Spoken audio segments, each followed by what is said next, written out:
Well, hey, it's time for Ask the Tech Guys. I'm Leo Laporte. Coming up in just a little bit, we'll talk to Johnny Jett about a must-have travel gadget. And I'm Alex Lindsay. I'm sitting in for Micah Sargent, and I will be talking about how to draw on top of your video. Telestrator. He's the John Madden of technology. Yeah. Also coming up, we talked to 12-year-old Jordan about how to start his podcast. It's all about sneakers. Stay tuned. Ask the Tech Guys is next.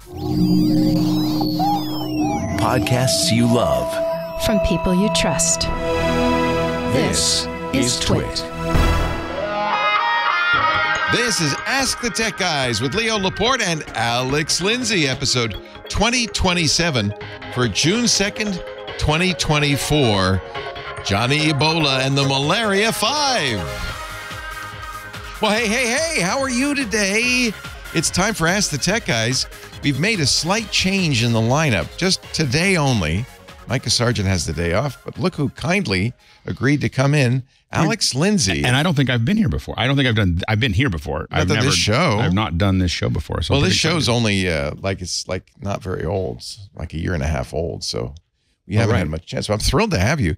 Alex, as you know, is on Mac Break Weekly. He also is a genius in live streaming and does that for many big companies and governments. He also hosts daily a Q&A show called Office Hours. It's a big Zoom call. You can find out more about it at officehours.global. Has his own interview show and produces an interview show for Michael Krasny. But he's not that busy, so he came in today, which is very nice. That's what I do in the spare time. But he does know how to answer questions live. We verified that because he does that every morning. That's the entire format of the show. It's really great. It's a really short show if no one asks any questions. Yeah, I always thought it'd be kind of a bad show if I didn't get questions because it'd just be me talking. However, I do like to begin the show with a little survey of the hot news of the week. Where should we begin? Did you see that? So first of all, this week, it's been a bad week for Ticketmaster. The Justice Department decided to go after Ticketmaster because they're monopoly. Because they are a monopoly. Yeah, Live Nation and Ticketmaster are the same company. So they own the venues, they sell the tickets, and they tell artists. Well, they represent some of the artists. So it's really complicated. So Madonna works for them. So and they got hacked. Well, that's the second story. Don't rush me. Don't rush me. I said it was a bad week. So the peanut gallery goes, and they got hacked. They did. In fact, I immediately went to Ticketmaster and changed my password because I wouldn't want anyone else to be gouged by them. That's my account. Yeah, it is, and it shows you why you don't want Ticketmaster to have all that information, do all of the things. I mean, the biggest problem is that I think that what the Justice Department is going to do is separate out those pieces. They should, as they should, and they should. It's too incestuous between them because you can't have the artists, the ticket sales, the event management, and most importantly, the resale. So Ticketmaster is making money on the resale, so it gives them no incentive to protect ticket sales. Oh, that's and that hurts the artists a lot. Yeah, because the scalpers. Scalpers. They come in when tickets first go on sale. They use software and they buy up all the tickets, and then they're reselling them through a Ticketmaster solution as well. And so it really and scalping so evil.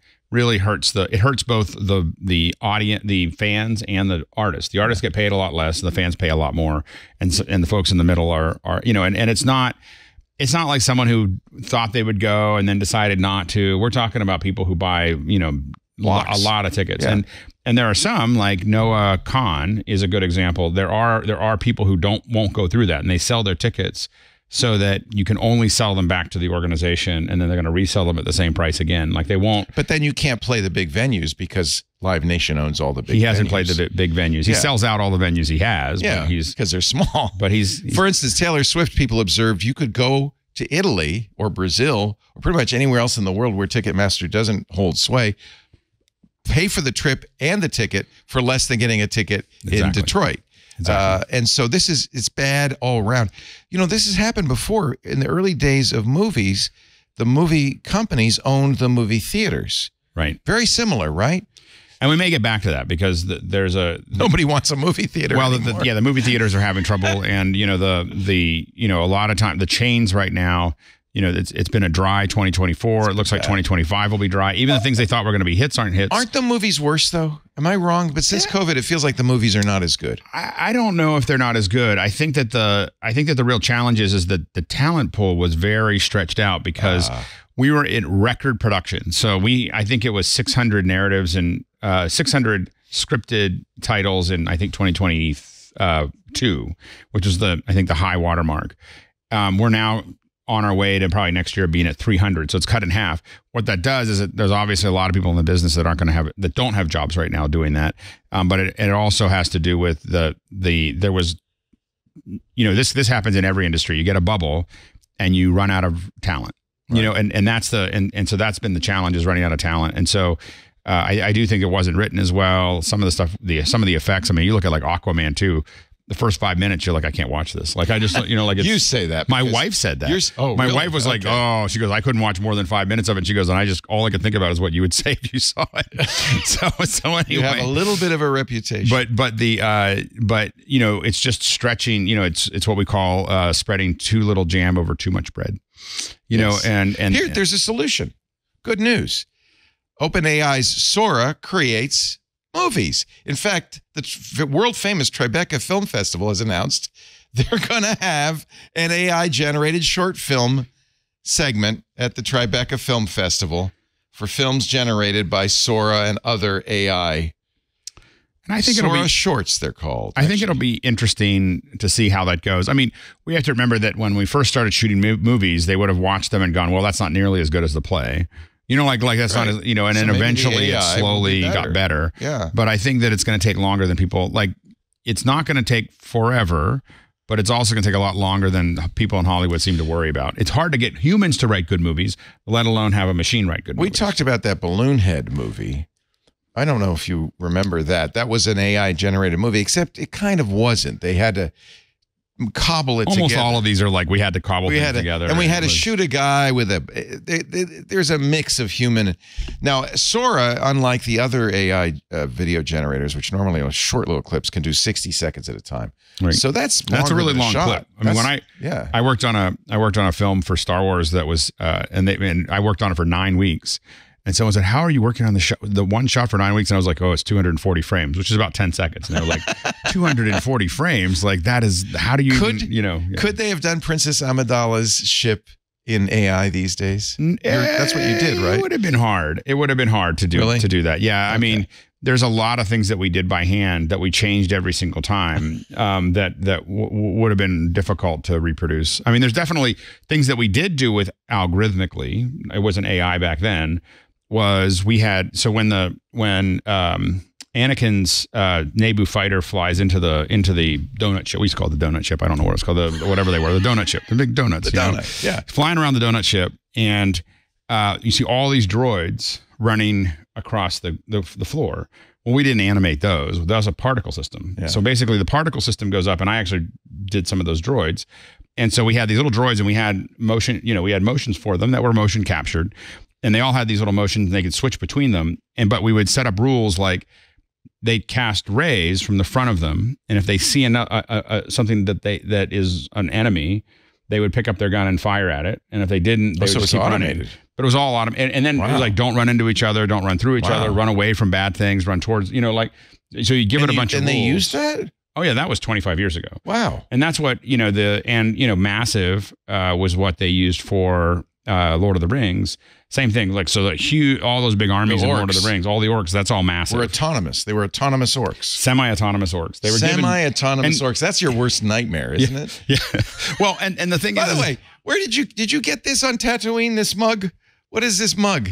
It looks like a Star Wars mug. It is a Star Wars mug. It came from I have no idea what it says. The Black Spire. Yeah. It came from Universal's the Disney? Yeah. It's very nice. It's very nice. They're lovely mugs. Disney, right? They own Star Wars, not Universal. Wishes. No, I said Universal instinctively. Wishes they own Disney. It's a nice mug. I have no idea what it says. Isn't that nice? I used to give people tours of the ranch because I used to work at the ranch, and they would ask me all these trivia questions. I'm like, hey, I just work on the movies. I have no. They're like, who was Queen Amidala's brother, and what, and I was like, I don't know. What do you think? I'm a Star Wars nerd. Yeah. We will be talking in a little bit to Scott Wilkinson, our home theater Theater Geek. He'll be up in about half an hour. Also, the birthday boy, Johnny Jett, will be here in an hour and a half to talk about travel. So we got home theater and travel. But the most important part of this show is your questions, your calls, your suggestions. 888-724-2884 is the phone number. That's 888-724-ATTG. Clever, aren't we? I can never remember that, so probably not that clever. You can also use Zoom on your device. Just point it to your web browser to call.twit.tv. Zoom will magically appear, and then you will magically appear in our Stargate over here. We should probably jump into the calls. Should we jump into the calls? We have a nice lineup. Let's get going here, and then Now, I have to pick up this one caller because he called in early, and I told him I would pick up on him first. you thought it'd be a good idea to. Well, yeah, that'd be nice. Let's see. Let's pick up on, I think, Jonathan, but I could be wrong too. Hello, caller. What's your first name and what city are you calling from? Yes, hi, this is Jonathan. I have called before. Love your show, Leo. Thank you. And say hi to Mike Alex is not there Lindsay. today, but love. Do you know Alex at all? And hi to Alex. Yeah. Just from I think other podcasts. Yep. Yep. Actually, so I have my son here, Jordan, who has he has the question for you. So I'm going to put him on the top. Okay. Good. Hey there, Leo and Alex. Hi, How you Jordan. guys doing Hey there. today? How old are you, Jordan? I am 12. Okay. And you're a budding geek. Pretty much, yeah.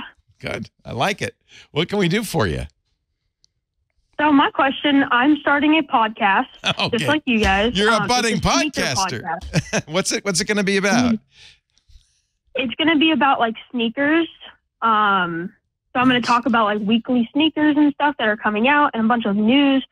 But I'm wondering, how should I get it up and running? Like what do I need to do before I launch my first episode? Boy, you called at the right time, Jordan, because this guy here, in the earliest days of podcasting, actually ran seminars, Gear Media Tech, right? Yep. That were to train people on doing their first podcast. Now, I have to say that was 15 years ago. Things have changed a little bit. Yeah, I think so. I think that one thing to think about is whether you want your podcast to be visual or audio.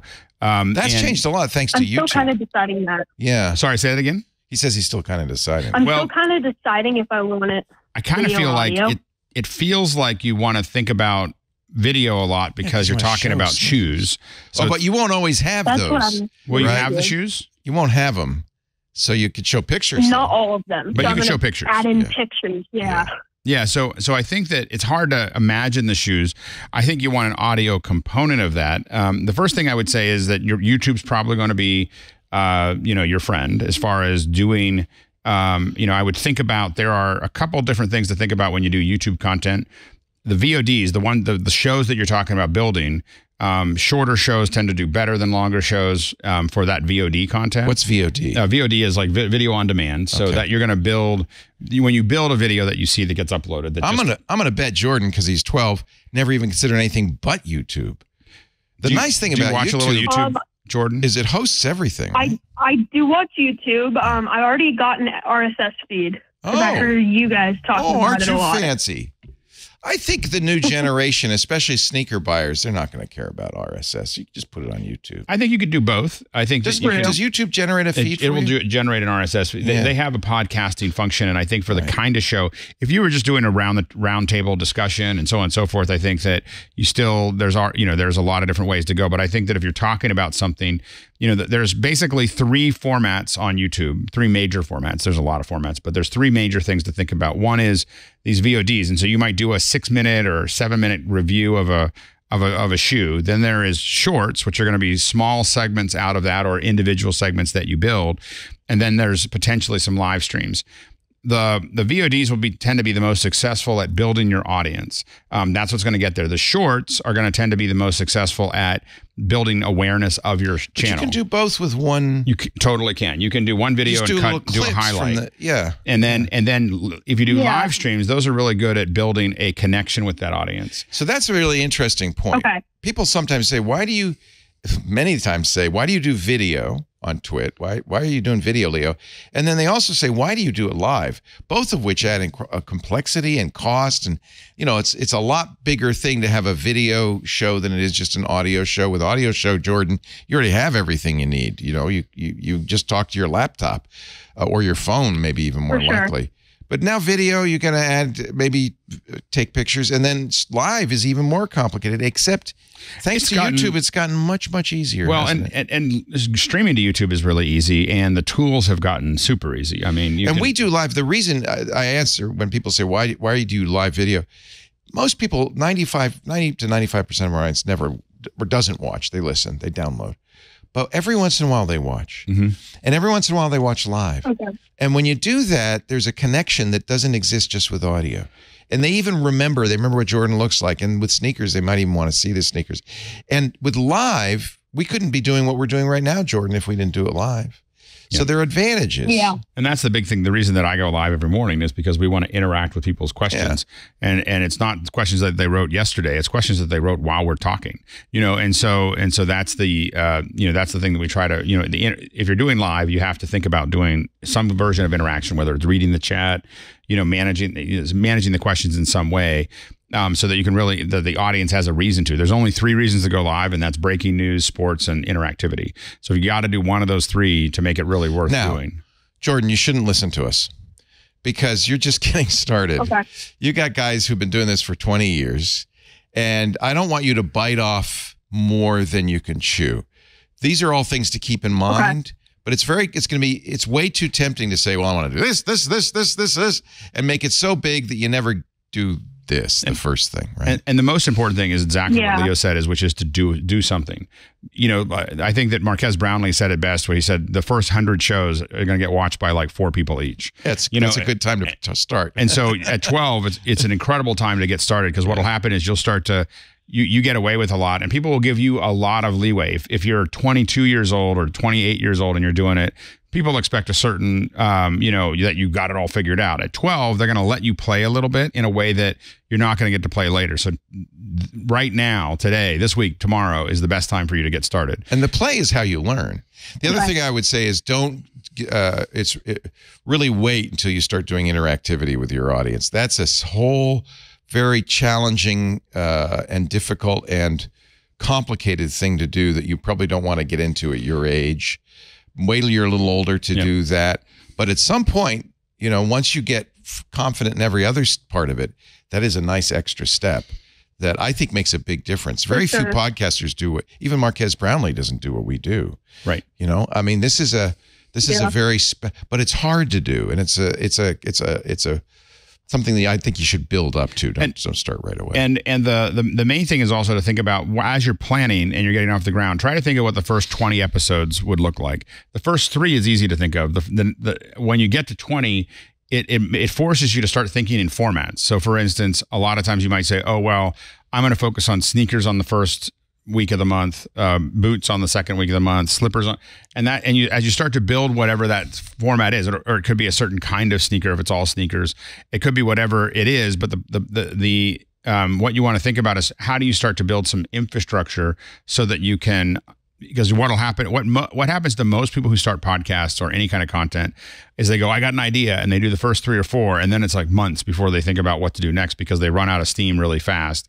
So by forcing yourself to sit down on a Saturday afternoon and think of 20 things, 20 turns out to be about the number that once you get to that number, you kind of have a format of, oh, this is how I will do this, as opposed to, because like for instance, for office hours, which we do, we have 260, sessions or second hours a year. Leo has even more, and you have to have some system to do that. You don't need it by yourself. You don't need a big system, but what you do need is to think out, like, what's the format of how you're going to get those there. But the most important thing is to start recording.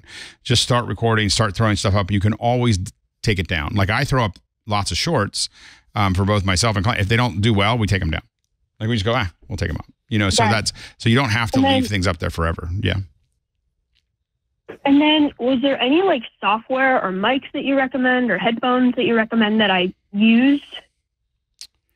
If you want to do video, then you might want to think about in-ear.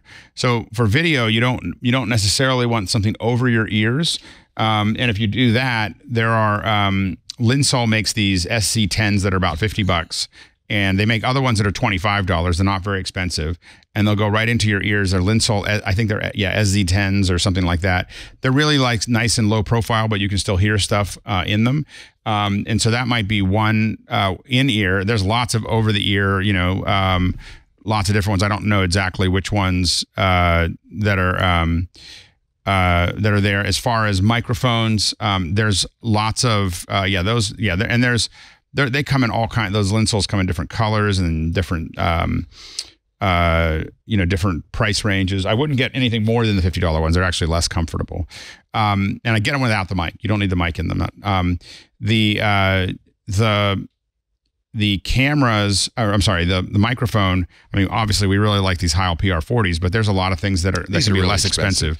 You send out the Shure SM7Bs. Or no, we don't send the 7Bs. We send the MV7 Pluses now. The MV7 Plus. And the reason those work with even an iPad, an iPhone, because they have a what you're probably looking at when you get started is what we like about the MV7s is that they have both XLR out as well as a USB out. So you can plug it straight into your computer and it works. If you want to plug it into a mixer, it works as well. They call it a podcast microphone, actually. Yeah, it is. And how expensive is it, though? They're about $250. Oh, Dad's going, wait a minute, hold on, slow down there. And there are many mics. Rode makes some Dad's smaller. over here in the corner laughing. Yeah, exactly.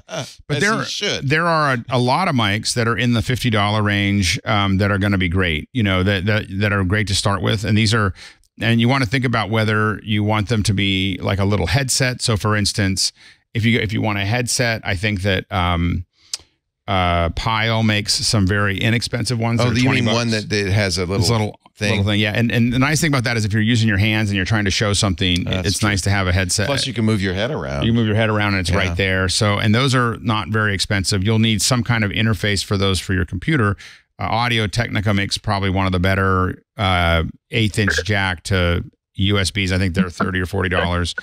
I mean, I think that you can definitely get the headphones, a microphone, and an interface for under $100. Yeah, you shouldn't spend a whole lot at the beginning. And that's what I would do to get started. Yeah. Because really what the first 100 episodes, as Alex said, are really about you learning your craft and learning how to do it. And that's the time to do it when you're starting out and you don't have a big audience. Because people, as soon as you start getting a big audience, they're going to expect more. And now, one of our, I think it was Deborah in our Discord said, did Alex get to the 3 kinds of video on YouTube? We mentioned the shorts, we mentioned the long form. And then live. Those are live. Yeah, and you want to be thinking about how you develop all 3 of those over time. But I would start with just doing the short, the VODs, the 8 minutes, 6 and those don't have video necessarily. They can just be a picture of a sneaker and you talking, right? You could do that, yeah. More and more YouTube podcasts are just kind of stills with audio behind them. YouTube really wants to get into that business. And I'm going to do a shameless plug here. That Office Hours is designed to answer your questions as you go. So as you start to work on this, ask us questions. Throw those up. So you'll start running into roadblocks almost immediately, and we'd love to keep on helping you out. And you don't mind if young people not at all call in? No, we don't do call-ins. You just use text. So you just type in your questions. So, officehours.global. And you can watch. Okay, I will check that out. Yeah, then you can ask questions, and questions will come up for sure. It's just as you're working, go, oh, I don't understand this, I don't understand that, and ask those questions there. And do they ask them in Discord? Where do they ask? When you can actually you'll see a QR code up. It's askofficehours.global. So if you go to askofficehours.global, you'll be able to just push a question in, and you don't have to log in. You don't have to sign up for anything. Nice. You can just throw the question in. That goes into our system. So if you just say and we will answer it usually within 1 or 2 shows. Say, hi, this is Jordan. I met you on Ask the Tech Guys. So you just put your name in. Here's the interface, and you just go to askofficehours.global, and you can ask the question and hit submit. Yep. Boy, that's easy. This is software you developed. It is just for this purpose. Yeah. Alex is always trying to get us to use this. We probably should. If we were smart, and then it does make it easy for recording.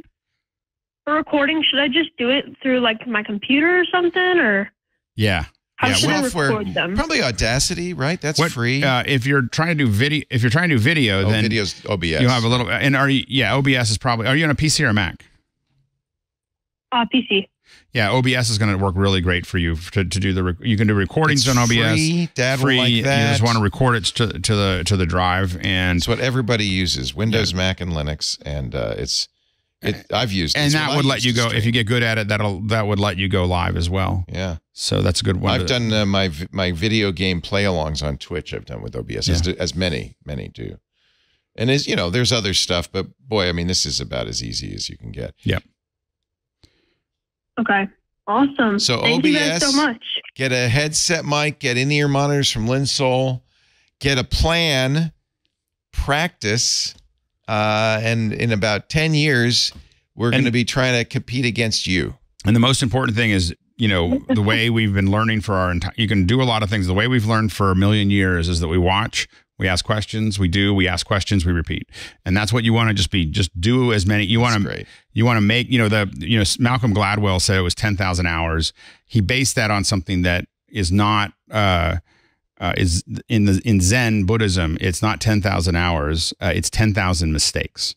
Much better. And so you want to get through you want to go through those mistakes as fast as you can. Yeah. And at 12 years old, you get a lot of room to make a lot of mistakes. So you're at a really exciting time. This is really the right time for you to get started. And it's going to be hard, but hard is good. Yep. When you do when you play the fiddle for the first time, you try to hit a baseball for the first time, you fail. It's very hard. Yep.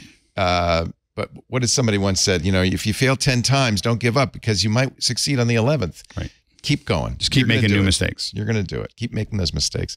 And I wish you all the best, Jordan. That's great. And thank your dad for supporting you. That's really great. I'm really glad he did that. Glad to do it. Thank you guys. Thanks, guys. Take care. Isn't that great? Yeah. I couldn't have called it a better time, man. We got the guy. I'm jealous that he's starting with all the tech that's out here right now at 12 years old. Think of what it would have been for us. I had an Apple IIe. So for me, it was an Apple IIe. Yeah. And I started writing software. My first software was to build NPCs for Dungeons and Dragons. and then after that, I started building all kinds of tools. But that was my thing was when I was 12, I had an Apple IIe and started programming. I was just looking at the episode number of this show, and people might say, well, wait a minute, you got the year wrong. This is episode 2027.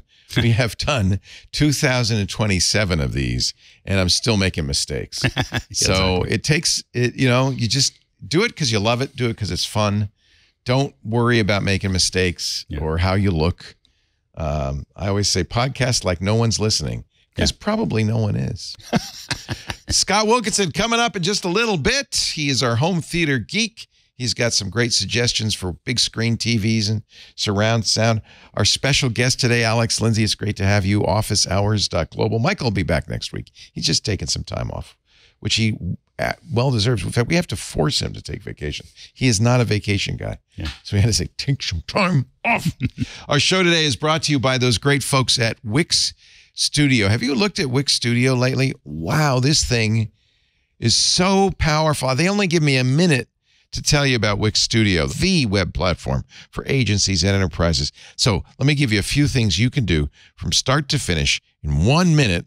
That's all I got on Studio. First, adapt your designs for every device with responsive AI. That's really cool. Expand Wix Studio's pre-made solutions with back-end and front-end APIs.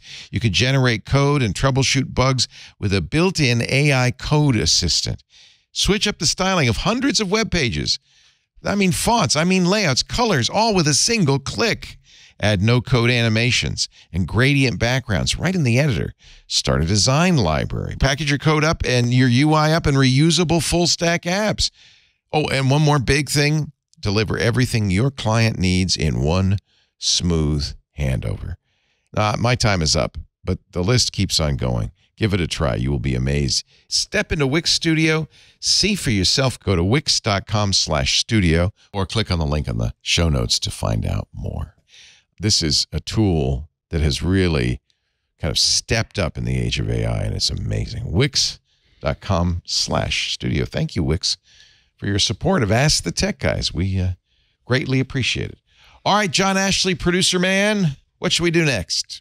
I was going to pick up one call, but he had to step away. So I see an empty couch. It's very There's an empty couch where he used to be. Lucky you, Rich. I'm going to pick up on you next. Rich, you're the winner. You snooze, you lose. Rich, join us in the Stargate and welcome to Ask the Tech Guys.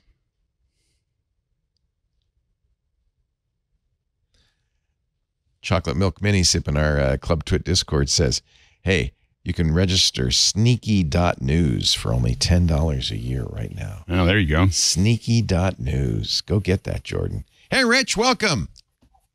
Hi, guys. What can we do for you today? Well, I'm calling about an iPhone type question. My wife has a new phone 15. I think it's iPhone 15. Yep. That's the newest. She has a lot of pictures on it, and I don't know how to necessarily get them off or where I should put them. We're leaving for a trip to go to Italy next month. So she wants to clear the phone out at least and be able to have room to take whatever pictures she can with the phone. This is such a universal problem that Apple has finally just said, oh, look, we'll just handle this for you so you don't even have to think about it. So you're going to go into your iPhone's settings. You should do this for every iPhone you have, I think. And you're going to go to the iCloud settings. Actually, maybe it's in the photo settings. This is where I don't pay attention because Micah always handles these. Let me go into the photos settings. Yeah, there it is. In the photos settings, you'll see there's a switch for iCloud Photos. And read what it says. Automatically upload and safely store your photos and videos in iCloud so you can browse, search, and share from any of your devices. So as you take pictures walking around Trastevere in Rome, the pictures automatically get uploaded to iCloud. And then you want to check this second box, which is optimize phone storage. What this does is it stores a thumbnail, a small version of that picture, on your phone. If you want to see it or edit it, you tap it and it downloads it from iCloud. So you never lose the original. iCloud keeps the originals, but you are optimizing your phone storage. And so as you use your phone, it never fills up because it automatically handles that and keeps your phone from filling up. I think that's all you need to do. Now, here's the downside to that. You need to pay for iCloud storage. It only comes with, 5 gigabytes to start? So you're going to have to go in there and buy some extra storage. The good news is it's fairly inexpensive. You see, I have 2 terabytes because I have the Apple One subscription. And I use it for iCloud backup. I use it for photos, for iCloud Drive, for iCloud. I use it for everything. So it's worth it for me. But there are different plans, and you can choose the plan you want. I would say you don't have to subscribe to 2 terabytes until you need it. Right now, you can look. I can even go to for $30 a month, 6 terabytes. There you go. How much do you have, Alex, on your iCloud? All the terabytes. All the terabytes. I have the largest. 12 terabytes, $60. I have a family. We're all on it. It's all. I've got many computers. I've got many things. It's relatively inexpensive and it's all tied in, and your wife can share it with you. So you have shared storage. Yeah. So you should do the same with your phone. There are lots of other things you could do if you're an Amazon Prime member. For instance, if you put the Amazon Photos app on your iPhone, it'll upload them. Google Photos, same thing. Amazon Photos does original. Google Photos does not. It compresses them a little bit, turns them into JPEGs, and then uploads them. So you might lose a little bit of quality, but it offers unlimited storage. And there are remember that there are hidden folders. So if there's things that are family oriented that you want to keep, iCloud is very nice. You can kind of put them in hidden folders there. All your nudes, you put those in the hidden folders. The last thing I would say, though, is that also if you're traveling, make sure that your iPhone is locking to a lock screen as fast as possible. So thieves can be very good at getting your phone. They'll see you type your code in. They will get your phone and they will immediately open it back up again and then take control. So what you want to do, is you want to A, make sure that you're using, of course, facial recognition. B, make sure that I recommend a phrase. So it's not a number. Not just 6 digits. It's a small phrase that only your wife or you or both of you would know. It's not something that would be obvious. And a phrase, then you end up with like 20 characters that you just type in. You don't have to do it very often if you're using biometrics to make that happen. But when you're traveling, you want to take that into account because the phone is really hard to get, as we've seen from FBI and so on and so forth. Phone is really hard to get into if it locks. Yeah. So if you want to make sure that set it to like 15 or 30 seconds so that it's going to close right back up again when you're not using it, especially because you do facial recognition. You can immediately pick it up and look at it. It'll just open up again and you'll be fine. So but when traveling, be very conscious to your computer, your iPhone, or your iPad, any of your electronics, have them close and lock. Like for instance, my laptop, as soon as I close it, it's going to lock. I don't have to. Alex travels a lot. Yeah, too, and so you want to be thinking about those things. So yeah, I would say just turn on iCloud Photos. Make sure you optimize. She will not run out of room. Is there another way to get them just off the phone? We'll say on her PC. And so get yes, them off of there's 2 things you can do. You can actually get them on the PC from iCloud. You can log into your iCloud account there, and all the photos are there. Windows, Mac, even on Linux, because it's through the browser. Windows also has a Apple app that will do that.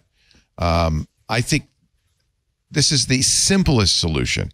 As I said, if you're are you an Amazon Prime member? No. Okay. If you are, you get free unlimited originals storage. So that might be belt and suspenders. You put that on your phone and have it back up to that as well. But honestly, it used to be people calling and say, my iPhone's full, I need to buy a new one. And Apple realized that. And that's why Apple basically added this capability. Plus, it's a little extra money for them. And they, they're hurting. So they need the extra money. So they get a little extra money in the iCloud. But it is so convenient and it's so automatic. And you can't really make a mistake. It just does it for you. That I think it's probably the best solution if you're using an iPhone. And where are you going in Italy?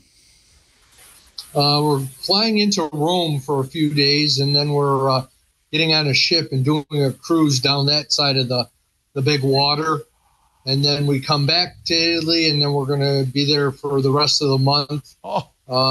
Going to London. We're going to Ireland, we're going to Scotland.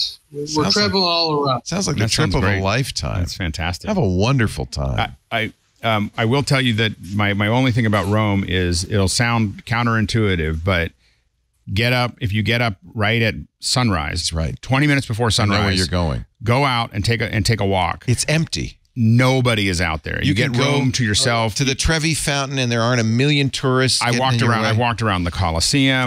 It's an amazing time to walk in Rome. Is at daybreak as it's coming up. It looks beautiful.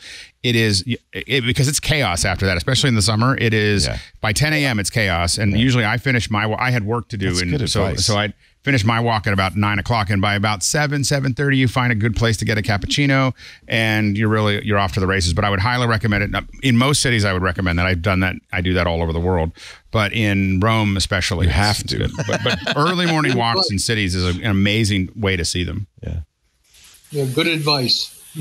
Have a great trip. We're so jealous. We wish we were going with you. That's great. Sounds amazing. Take care. Thanks. All righty. Bye-bye. Yeah, Apple, for all the heat they get about, lock into the ecosystem and the it's a really nice lock. That's all I gotta say.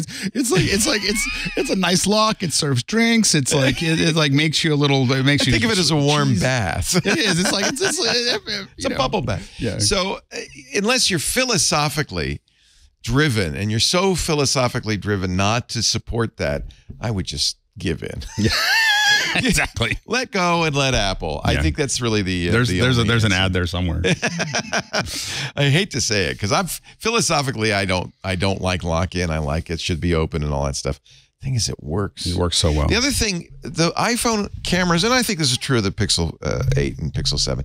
They're so good now. You don't really need to bring your camera kit with you with all your lenses and all. You know, here's the worst part is I have an FX30 that I use my webcam. Yeah, a Sony FX30, and I went to a Sony shoot. Like they have these things for creators where you go out shooting with folks, and so I went to it, and so I was like, I'm gonna bring my Sony, and I brought it, and I took pictures. I got about halfway through it, and I was like, this is so painful. I'm just gonna go back to my iPhone, and because I also, when I'm shooting, I shoot panoramas, I shoot portraits, so I'm shifting gears so fast on my phone that I found that using an SLR was actually just felt really clunky at that point. Even if you bring a big professional system with you, and I often bring a good camera with me, you're going to want your iPhone, and you're going to use it far more often. One of my big problems is GPS. Yeah. A lot of these phones don't have GPS built into them. I love the fact cameras. A lot of times, a lot of the cameras, a lot of times I take pictures of things to remember where they were. Like I don't even know what it is. I'm just like, I just want to remember how to get here, and I take a picture quickly just to lay a I got in the pin. habit of, and it's kind of embarrassing, but with the iPhone, taking a picture of the guide signs before I take any other pictures. So I'm at the Coliseum, and they have a little sign, a little map. Take a picture of that, because that gives you a lot of information about the pictures to come. And yeah, it's a cheesy picture, but it's useful. There's a restaurant in Shibuya in Tokyo that I only know how to get to because of the GPS on the picture. Because it's not, I don't even know what the name of it is. It's all in Japanese, and I just go, I just find the pin. So I know where it is. It's really good, by the way. We have the wonderful Scott Wilkinson coming up, our home theater geek, in just a little bit. We're going to take more calls to at 888-724-2884. Take advantage of the fact that Alex Lindsay's in town, because you know his expertise. If you've got questions about streaming, about cameras, about microphones, about Princess Amidala's ship, about Boba Fett, I don't know, whatever else you're interested in, this guy is a walking encyclopedia, and it's a really great opportunity. Photography too. In fact, that's how you started showing up on my old TV show, Call for Help. It was to talk about pictures, photography, some Photoshop, some visual effects. I think my very first one was how to do camera mapping, and was that the one where you put little dots on my face with a magic marker? Which by now photogrammetry is like, oh, everybody can do it, and back then it was a thing. It's amazing what you can do in your phone. This is a very powerful computer in your pocket right now. Is Mr. Wilkinson ready to go? I know it's a minute early. It's only 11:59, but our man in Santa Cruz is ready. Oh, look at this. Here you are in our Discord. And this is 20 years ago. In 2004. Almost exactly 20 years ago. Alex Lindsay, not his first appearance.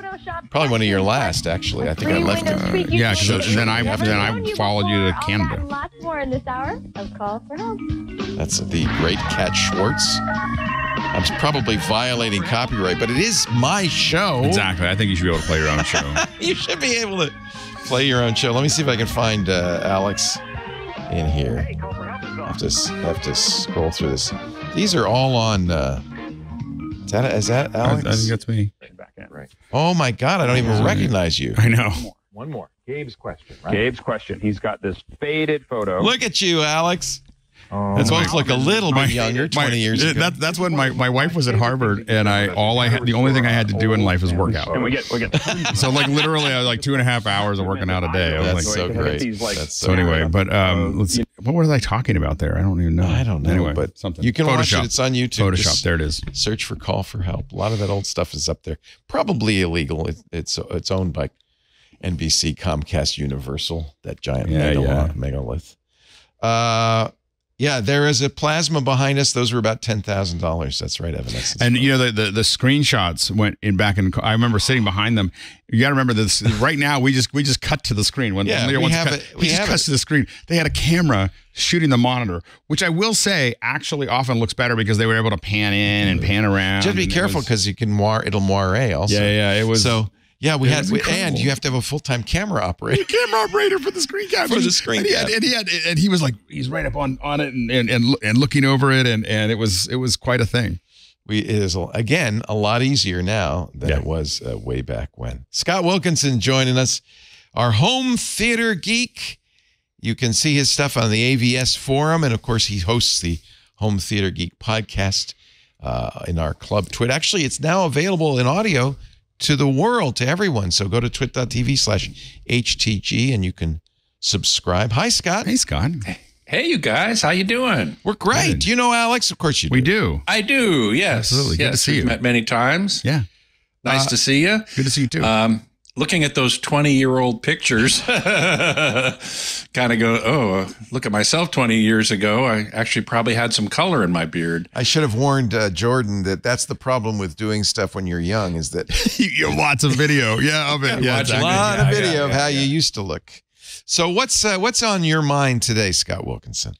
Well, a number of things. One thing is I just went to a convention in San Jose called Display Week, put on by the Society for Information Display. That's cool. How did I miss that? And it's very cool. It's super geeky. It is the manufacturers of the raw panels and other display technologies that then consumer companies make into TVs. Now, some of those manufacturers are names like LG manufactures a lot of the panels. Correct. Other companies in fact, they manufacture virtually all of the OLED panels, but it's a different arm of LG. LG Electronics is what we all know as, you go and buy an OLED TV from LG Electronics. But the other arm of the company is called LG Display.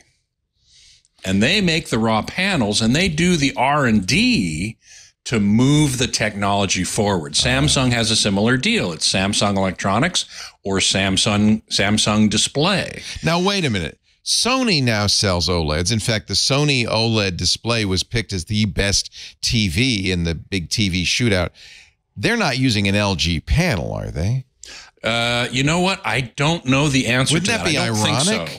If they were, I don't think so. They must make their own. I'm not sure that they make their own, though. They probably source it from somewhere else. This is a good question that I need to research. Sony was the first OLED I ever saw at CES many years ago. Sony was selling very expensive displays for TV stations for shading, for color shading and so forth. And they were small. But they were tiny. But they were like this big. Yeah. So I'm going to bet Sony makes their own OLEDs, but that's just my guess. It could be. Yeah.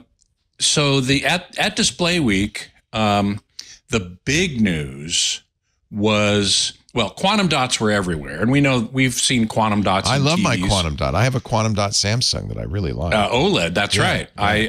I have a Sony QD OLED, which I just installed. Oh, congratulations. And, holy moly, does that look good. What's nice is it's an OLED, but it's brighter than traditional OLEDs, right? So you get all that contrast, but you also get brightness.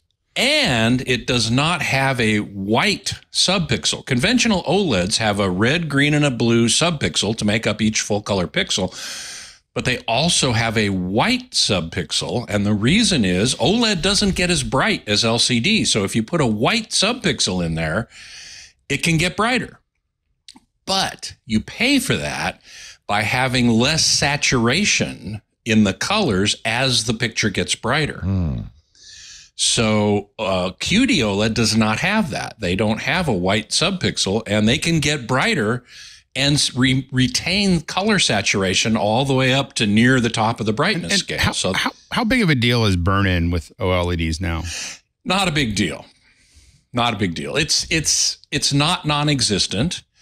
But it's certainly nothing like it used to be with plasma. Remember plasma? Terrible. Yeah. And burn-in?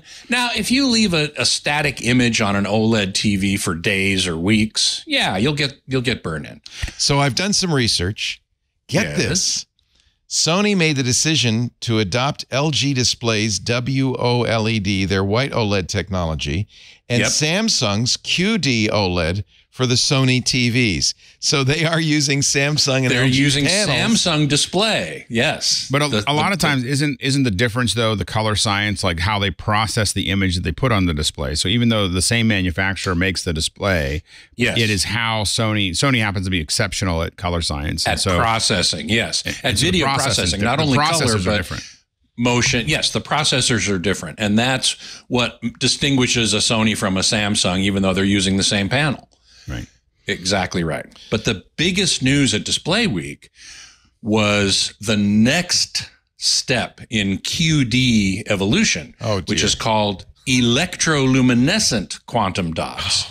So instead of quantum dots up till now have been used with what's called photoluminescent. So quantum dots get hit with a blue light and they absorb the blue light and then they re-radiate green or red or whatever color depending on their size. That's interesting. I did not know That's how they work. That's how all quantum dot TVs to this point work. Okay. But what has been the holy grail has been, what if you could electrically stimulate the quantum dots to glow directly? And this is called electroluminescent quantum dot. And people have been working on it for years. We've seen demos at CES and all these different shows, but they've been, super tiny little screens or little almost pixel size of one color. At this show, we finally saw actual displays. And they look phenomenal. Oh crap! What makes them? What distinguishes them? Is it the resolution, the brightness, the color, or all it's of the brightness? The brightness and the color. The resolution is you can make almost any resolution. And what's the and how many nits are they putting out? Let's see. Well, it's not that impressive yet.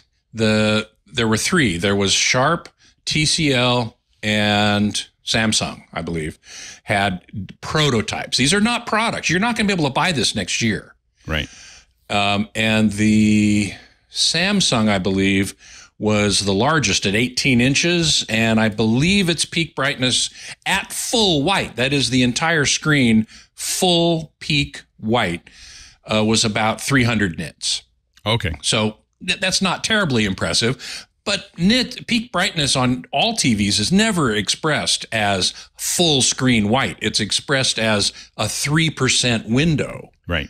A tiny little window. And then you can get up pretty high. The third generation Samsung QD OLED was up at 3,000 nits. Oh, that's bright. Okay. In a 3% window, a tiny little window. But that's all you want. You're not staring at a bright screen. You want specular highlights, like the J.J. Abrams kind of sun bouncing off something that's blindingly bright. It's a tiny little pinpoint, right? Yeah, usually that's correct. Like in The Martian, right? The sun would hit the spacecraft. Yeah. You made those specular highlights on Princess Amidala's Starship. And that was still in standard dynamic range. I mean, so really? All of that was we weren't doing anything in. You couldn't do 3,000 nits. We weren't doing. It was all 8-bit linear. Wow. Like it wasn't. All the effects back then were much more limited than they are now. Now we have to. Right. Now when we think about these effects, we're thinking about, well, a lot of this is going to sit at 600 nits. We're going to have some peaks in between. Maybe their baseline at 1,000 nits. Maybe they're going to peak over at 1,500 nits. The new iPad, I think, has 1,000 nits in its HDR. So 3,000 is a lot. 3,000 is a lot. And the new Sony TV, the new flagship Sony Bravia 9 is a quantum dot LCD TV. It peaks at 4,000 nits. Yeah, and it's funny. I was at a Dolby presentation. We're in this room at Dolby's headquarters, at one of their headquarters, and they showed us the difference between standard dynamic range and high dynamic range. And the standard dynamic range looks like mud, right? And once you get used to it, so you get used to it, and so then we're sitting there looking at 1,000 nits. And then he goes, and now we're going to move to this screen. And he goes, no, this is 4,000 nits. He turns the same image on, and now our 1,000 nits looks like mud. Yeah, like it's just like and now you're looking at this 4,000 nits, and you're like, oh my gosh, and it's so good. Because life is actually infinite nits. Well, it's not quite. I think that the interesting thing is that one of the things that Dolby pointed out is people talk about 4,000 nits being really bright, but they showed a picture that they had measured, and they said, well, effectively, this wall in the shadow in an alley is 9,000 nits. Like it's when our eyes are adjusting to it. The problem is if you have one little square that is 4,000 nits and everything else around it is black, your eyes open up too much, and you're now taking in too much light. But if you're in an environment, what you're walking around in on a day-to-day basis is much more than 4,000 nits. Is it? Yeah. Correct. Yeah. Correct. I mean, your eyes are getting that all the time. They're it's used just to it. Sure. But the problem is it's the percentage of your field of view. But it's also your why eyes aren't adjusting. Your irises aren't adjusting. There are quite a few people who will not go outside without sunglasses. I mean, it's why people wear sunglasses, because the sun's bright. I won't typically. Yeah. I mean, you look at the sun. If you were to point a light meter at the sun, it's 1.6 billion nits. Is it really? Oh, Yeah. I didn't know if you knew. Wow, Yeah. that's a So lot great. of Yeah. nits.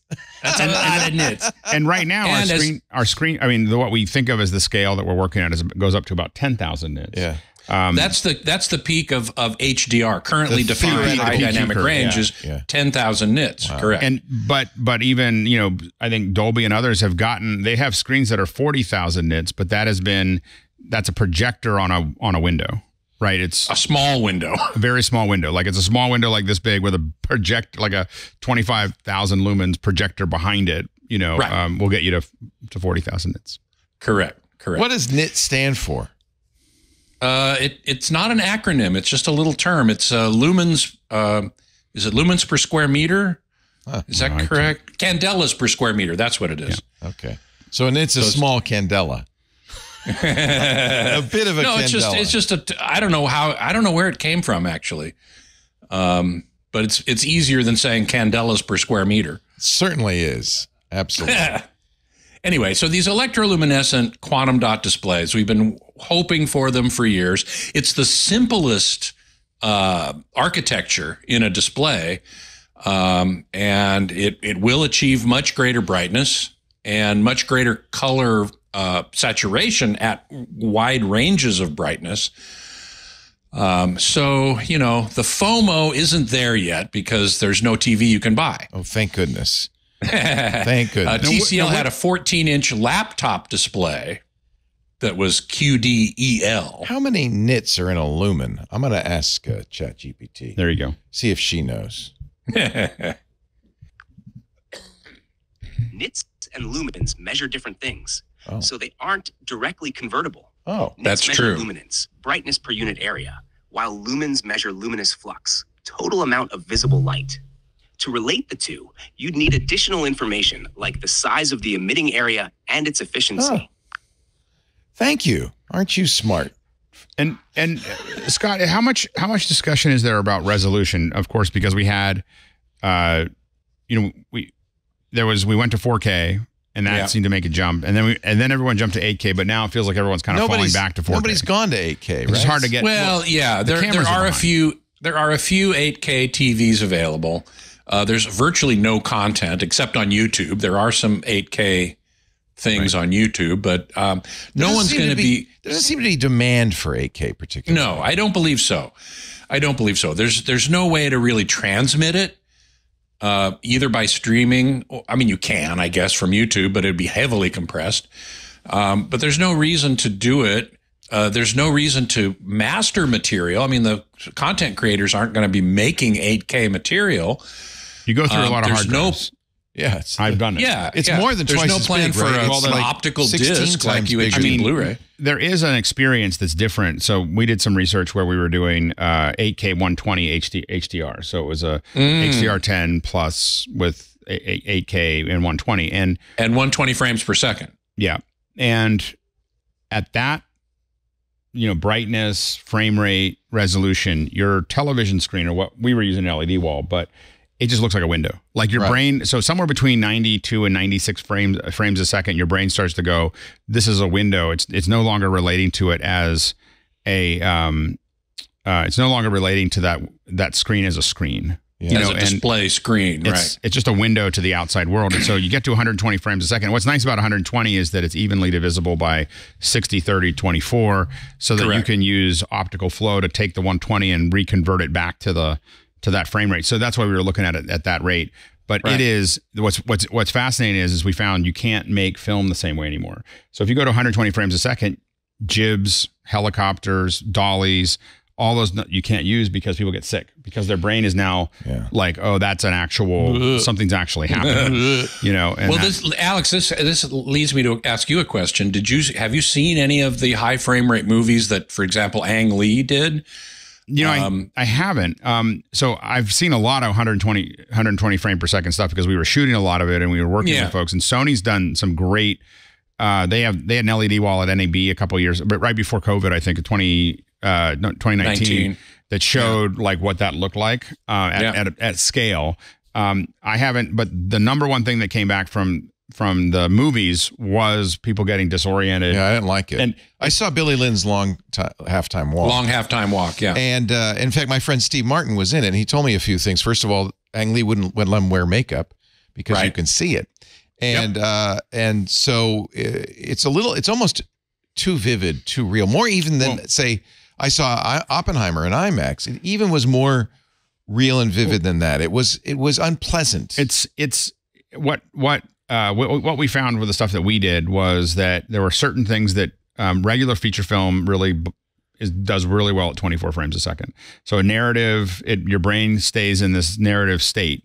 But as you want to do live, when you want to do live, if you do a live concert, sports, that's different, so on and so forth, it now feels more visceral. Now you're there. Like you're at the game. And that's what you want. And but you lock down cameras for those. You're not doing a lot of panning, zooming, or anything. And that you have to. Because then it's like you're there. The only scripted stuff that we found had potential was horror. But it was so intense. It was so intense that it was like people were like, because it was like looking at a window of what you were looking at.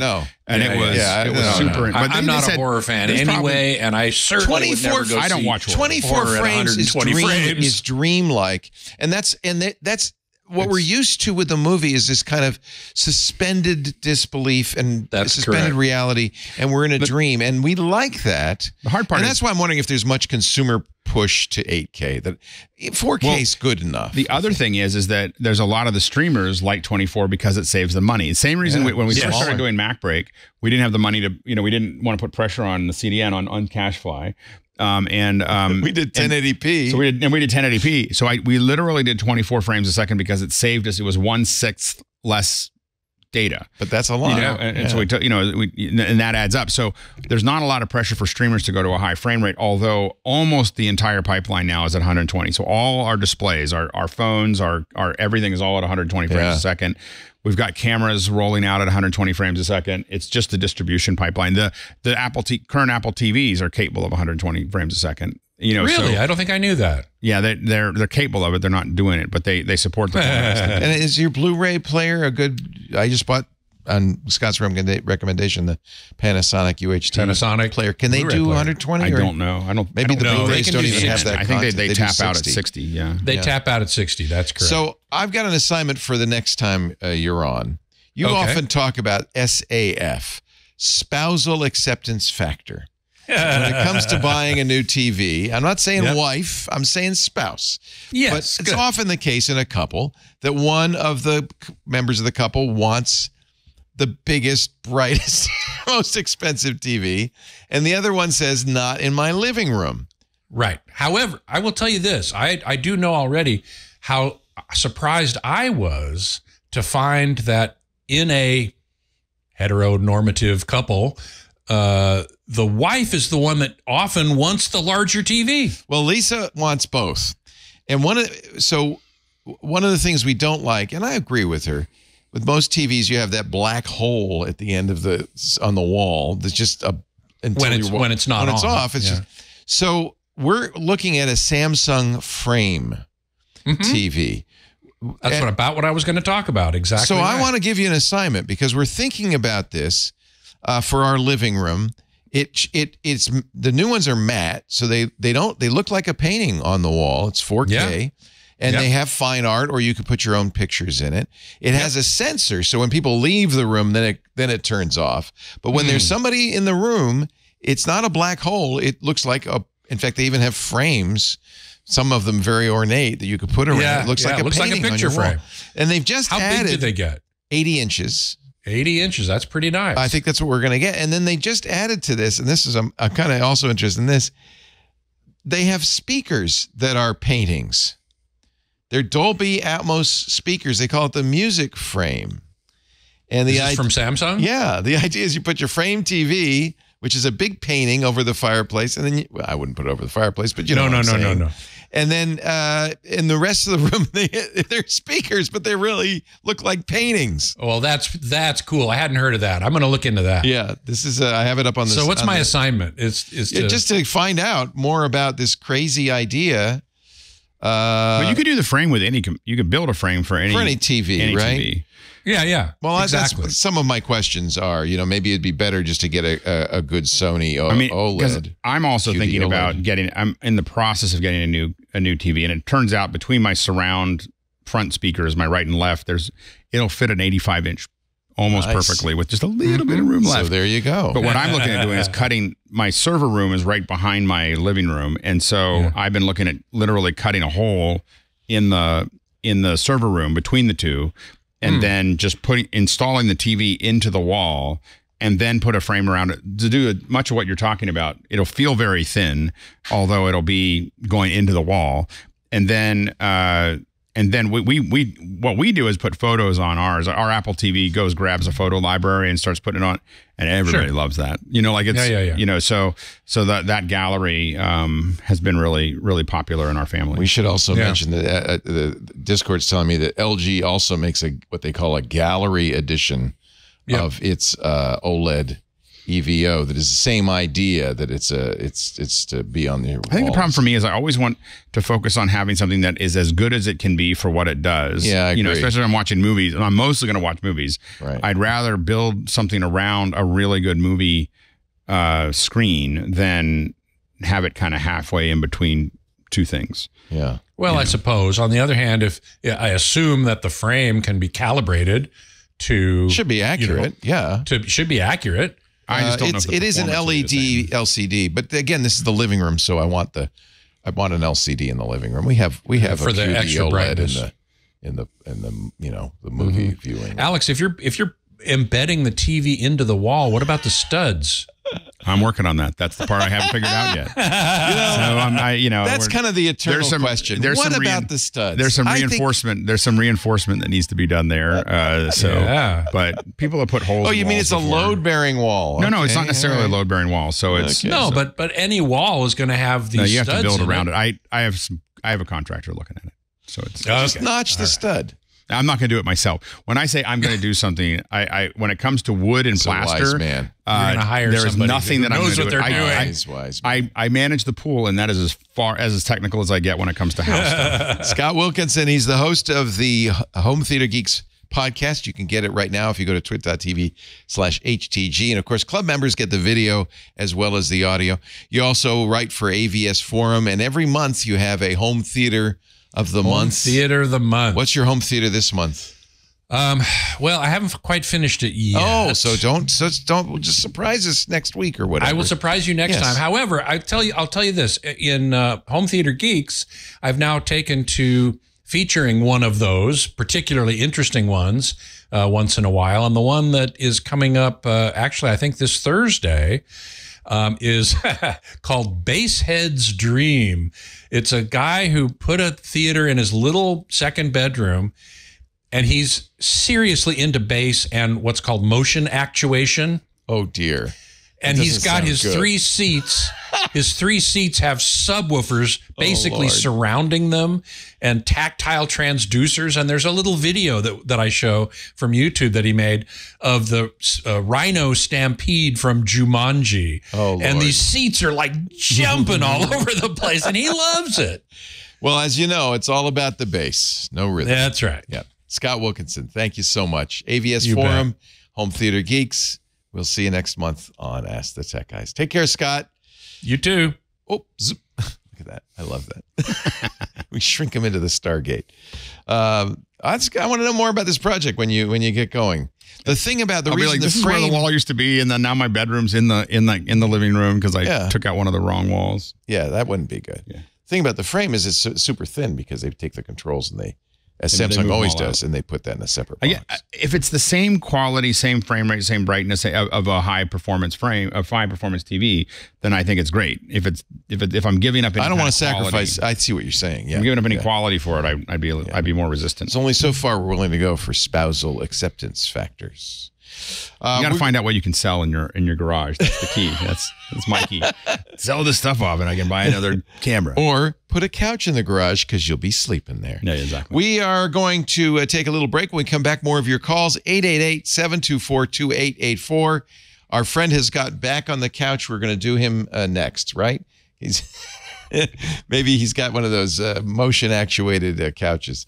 Our show today brought to you by this laptop. Man, I love this. HP and Intel and the all new HP EliteBook 1040 G11. Talk about great sound. HP acquired Poly Studio and am now putting in I think maybe the best laptop sound anywhere. Poly AI-driven audio that really sounds good. You combine that with the Windows Studio effects, including, by the way, on the camera, automatic face framing, eye contact. So you know that's always a problem on those Zoom calls where you're really not looking at your caller. You're looking at your screen and maybe yourself. And well, now you will be looking at your caller with automatic AI generated eye contact. You also get adaptive dynamic voice leveling, so your voice is super clear. And in fact, it will actually reduce background noise and more. All of this because it's an AI PC. HP's first commercial AI PC with an Intel Core Ultra processor designed with AI acceleration. And man, this is great for your workforce. It delivers exceptional performance. The battery life is unbelievable. World-class security, too. With the HP EliteBook 1040 G11, you get SmartSense. This is HP's proprietary tool that monitors your PC's vitals. As you're working, it's making automatic adjustments to energy hogging resources. And that's how they get that amazing battery life, up to 29 hours on this laptop. And I'll vouch, I haven't run it for 29 hours, but I often go a couple of days without plugging it in. It's really remarkable. The fan is balanced with the processor, the battery, everything else it's running to give you the best battery life and the best performance. Performance when you need it, battery life when you want it. Allow your focus to remain on bringing your biggest ideas to life. You also get Copilot. In fact, it's got the Copilot key. That's the AI assistant that automates your workflow by suggesting personalized optimizations and streaming for efficiency. You can use learning deadlines and personal productivity patterns to help you set priorities, manage your time effectively. If you are looking for a laptop to buy for your team will love it. And you'll love the boost in productivity. It comes with Windows 11 Pro. It has the latest Intel Core Ultra, either 5 or 7 processor. A 14-inch, I didn't even mention the OLED display, which is gorgeous.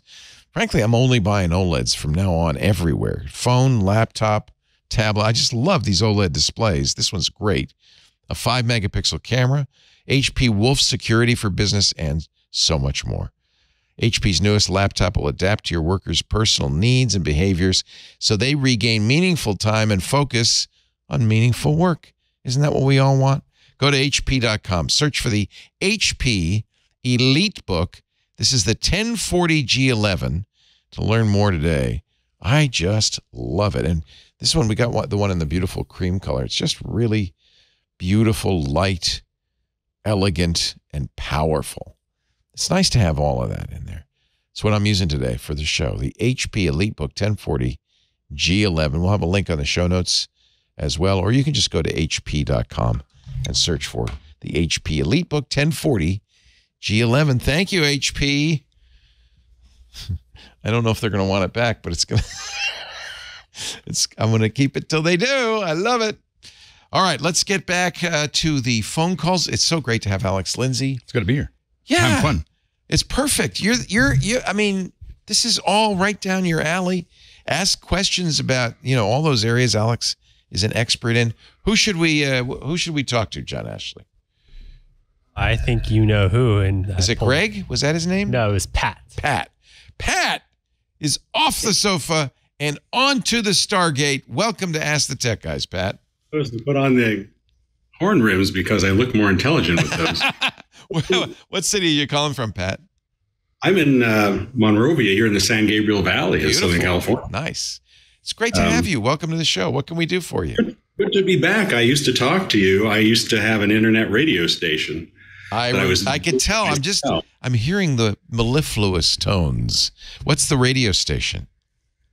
Well, now I don't have to do my own thing because I have been welcomed into California State University Long Beach station, which is on tiny HD subband. It's nice. HD3. It is, it's easier to find it. Let me plug it before I get into my question. Electrical-radio.com. Nice. Right, and that will lead you to it. What kind of music? What do you do? Well, normally it's students on there, and a lot of times it's a jukebox. But when you get on to 22westmedia.com, that's the Long Beach State Station, on the weekends, they let people who've been in the broadcast area, including fools like me that were only in college radio, but I got in there somehow. Yeah, that's how I started. Don't knock it. Yeah, it's a mix of rock and jazz, but nice. I do a mix of old and new. So I like being able to put, Duke Ellington next to some new group or something recent. Well, you're talking to two radio guys. Alex was in radio for years as a music director. I started in college radio, and it lied to me because I thought I would get to play the eclectic mix of music that I like. And in college radio, I did. The best part of being a music director is then the station plays the eclectic. Everybody plays the eclectic collection that I like. Choose. Yeah, exactly. I never got to choose once I got into the business, but that's all right. That's fine. We do have a station here that's California State University Northridge, which is called, it's a commercial, it's a public station, the SoCalSound.org, where they do have broadcast professionals, and they do their own thing. Yeah. That's a nice position. No commercials there either. But yeah, my show is on Fridays, Pacific time, 6 to 10. Awesome. In the evening. And do you have a name? Do you call yourself LL Sure, Cool Pat? No, it's the electrical radio program hosted by me, All right. Pat Barr. Nice. We shall be listening. That's wonderful. Now you can ask your question. So I saved up my money, and I even had some stock in NVIDIA, which helped me a lot. Wow, you didn't have to save much for that. Wow.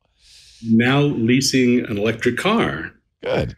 And interestingly, it has an operating system for its entertainment that's kind of obscure. It's not Android Auto. It is called Android Automotive OS. Yes, my car has Android Automotive OS as well.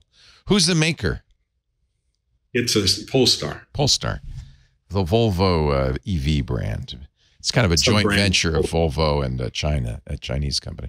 Nice. Really a lease deal. They look great. I really love the Polestars. So, so it's running. So look, all cars are nowadays computers as well. And all computers have to run an operating system. And there are a variety of choices. Ford for a long time had its own automotive operating system. That's that Ford Sync. A lot of companies use QNX, BlackBerry's real-time OS. But more and more people are using Android Automotive from Google. Doesn't mean you have to have an Android phone. Doesn't act like an Android phone. But it is the base operating system. So what would you like to know? It doesn't have Android Automotive. In fact, it does have Apple CarPlay. It doesn't have, wait a minute, it doesn't have Android Auto? Nope, it has this other one, and that's the thing. It is limited. They don't have nearly as many apps for Android Automotive OS. Oh, that's hysterical. It has Google built in, right? That's hysterical. It's a Polestar 3 or Polestar 2? 2. Okay. So it has, they say, I'm looking at their website, Google built in. Congratulations. The first car to feature a native Android Automotive operating system. So it is Android Auto. But it's Android Automotive OS. So if you try and hook up your Android phone, it just ignores. So what I'm looking for is an app that you can play internet radio stations on. Normally, when I'm here, I use one called, or your own stuff, but there's limited connectivity. You cannot use an auxiliary jack from your iPad. You'd have to use Bluetooth. You said you can use CarPlay, right? Yeah, but I don't. Amazingly, even though everything I have is Apple, my phone is a Motorola. Okay. Because there are some very good Apple radio apps. I use one. Maybe you recommended it, Alex. Somebody recommended on Mac Break Weekly that I really like. I can't remember the name off the top of my head. I'll find it. What for Android? I guess everybody uses TuneIn. Can you install TuneIn on that?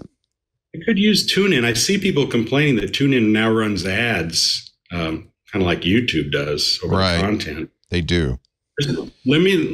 I found a list of all that they have. See if you're familiar with any of these other There's one called Radio FM, Open Radio, Radio.net, and the oddly named Car Sensors. Not like you censor, it's a sensor. So I'm not familiar with any of those. There is a radio player that launched with Polestar on Android Automotive. This is from Scooter X. It's a nonprofit radio platform backed by major broadcasters. So it launched with the Polestar 2. But you want internet radio. I'm going to guess, since I see the word broadcasters here, that it's going to be KFI and, iHeart and CBS. And there is an iHeart app. Yeah. But you want to listen to your own show is what you're saying, right? Well, I want to listen to, I did find Radio Paradise app on there, which is great. That's a great app. Yeah. But I don't see, like BBC is not on there. The BBC Sounds is not available yet. Right. Joe is reminding me that the app that we talked about before on MacBreak Weekly, but it's iOS, is Broadcast. That's Stephen Troughton Smith's app. And that's I've used that. Broadcast. And then I think we also talked about Radio Garden. That's a website, but that's a really cool website. Yeah. Do you have a web browser in there? There's a beta version available of, I could try that. It's a beta version of Chrome. Radio.garden. What I like about this is it's a globe. I think you recommended this, right? I think you recommended it. Oh, okay. It was like in 2016. That was like 8 years ago. So you can click on a location and play the radio from. It's a great way to listen to world radio. Yeah. But yeah, I don't know how that would work in the car. It works on the desktop as a browser, right? But I think it's so interesting. What I guess, are you trying to listen to anything, or are you trying to listen to something specific? Well, if like TuneIn, I'm sure has most of the. Yeah, it does. Yeah. If only it didn't have those ads, it would be great. So what happened? One of the things that happened a couple of years ago was all of the companies, and there are only a handful of big radio companies in the U.S. anymore. CBS, iHeart, Cumulus. They decided, wait, why are we letting TuneIn make money on our radio? And so they all created their own apps and moved everything into their own apps. So if you want to listen to a CBS station, use a CBS app. If you want an iHeart station, use the iHeart app. And Cumulus station, and so TuneIn got, at least for U.S. radio, greatly constricted. Now, internationally, they don't have the same problem. So you can listen all over the world. I mostly listen to African stations. It's great, right? Yeah. And so and I like the ads. Like they're that's part of the entertainment. They have Spotify, Cobas. Yeah.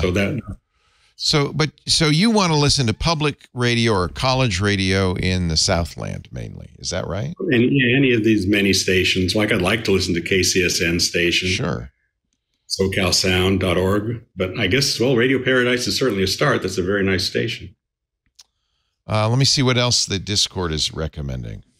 I think maybe BBC Sounds will come at some point. I hope so. Keith tells us that TWiT is blocked on TuneIn in the UK. That's not us. I don't know why that is. That's because TWiT means something different. Oh, maybe they think we're bad. We're evil. Maybe that's it. I pay for TuneIn with TuneIn Radio Pro, and I think you're going to hear fewer ads. Maybe I can do it. I think that would be a way to do it. In fact, one of the things I also with TuneIn will listen to news channels like CNN and MSNBC, and they will actually cover their ads.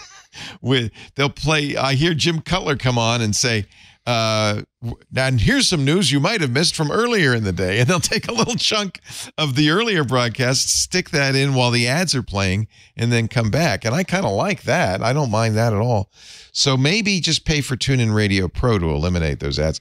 That's what I had to use on Tesla. In fact, when I bought the Tesla many years ago, they gave you a complimentary Pro subscription to TuneIn because they didn't have a radio in the car.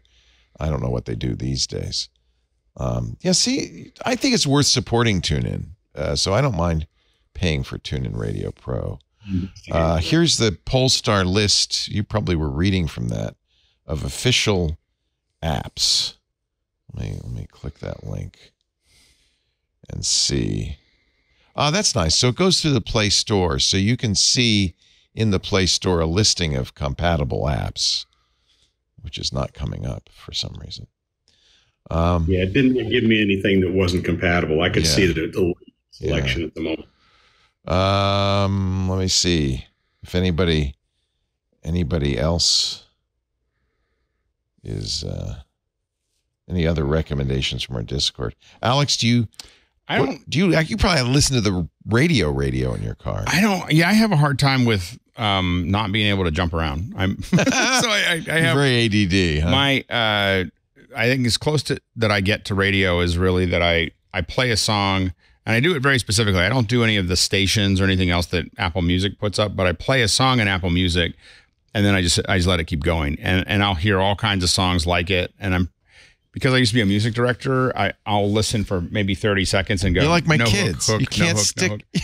Well, and I stick with a song. No, but then I listen to it. Then I'll listen to, and it's a mixture of that.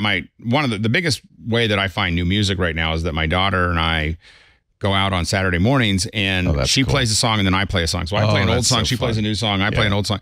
The problem is now she knows more of my music than I know, I think, and then she knows all this other music because. And I will say that the recommendation engines, both in Spotify and Apple Music, just take you into these. I have all these obscure bands. You always know you're obscure because the lyrics are in just a page. They don't follow along. You're like, oh, there's like 100 people listening to this. But you find these great bands and great music that you're never going to hear on radio ever. Yeah. That it found. That's actually great. The algorithm finds you something that's really good. And I build all these playlists. I have one called New to Me, which is usually just new stuff that I haven't heard before. It could be old, could be new, that the algorithm brought up, and I just save it.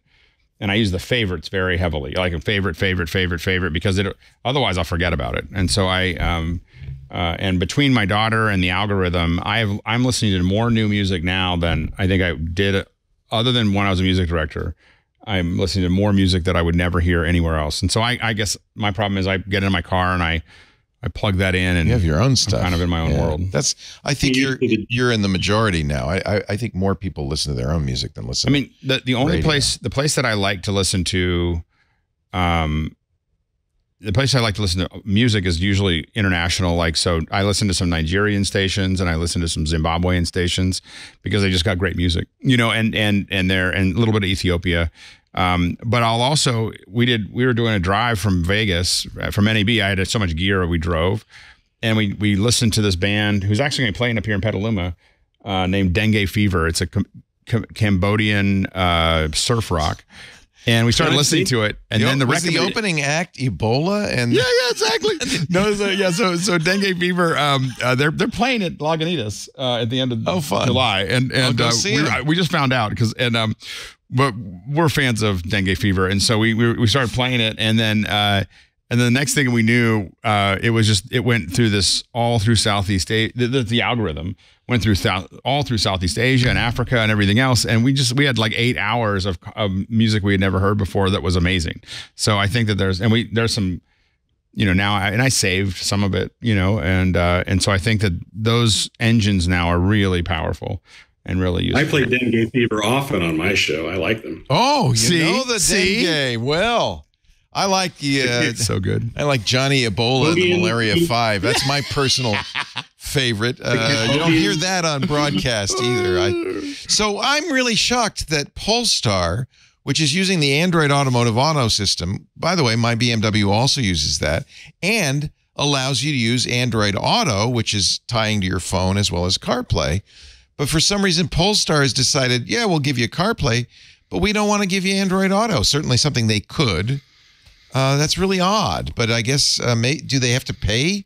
I can't imagine they have to pay for that capability. Maybe they do have to license it somehow. It just seems odd because GM decided not to have either. So who knows? That's right. Tesla doesn't have them, right? Yeah, Tesla doesn't either.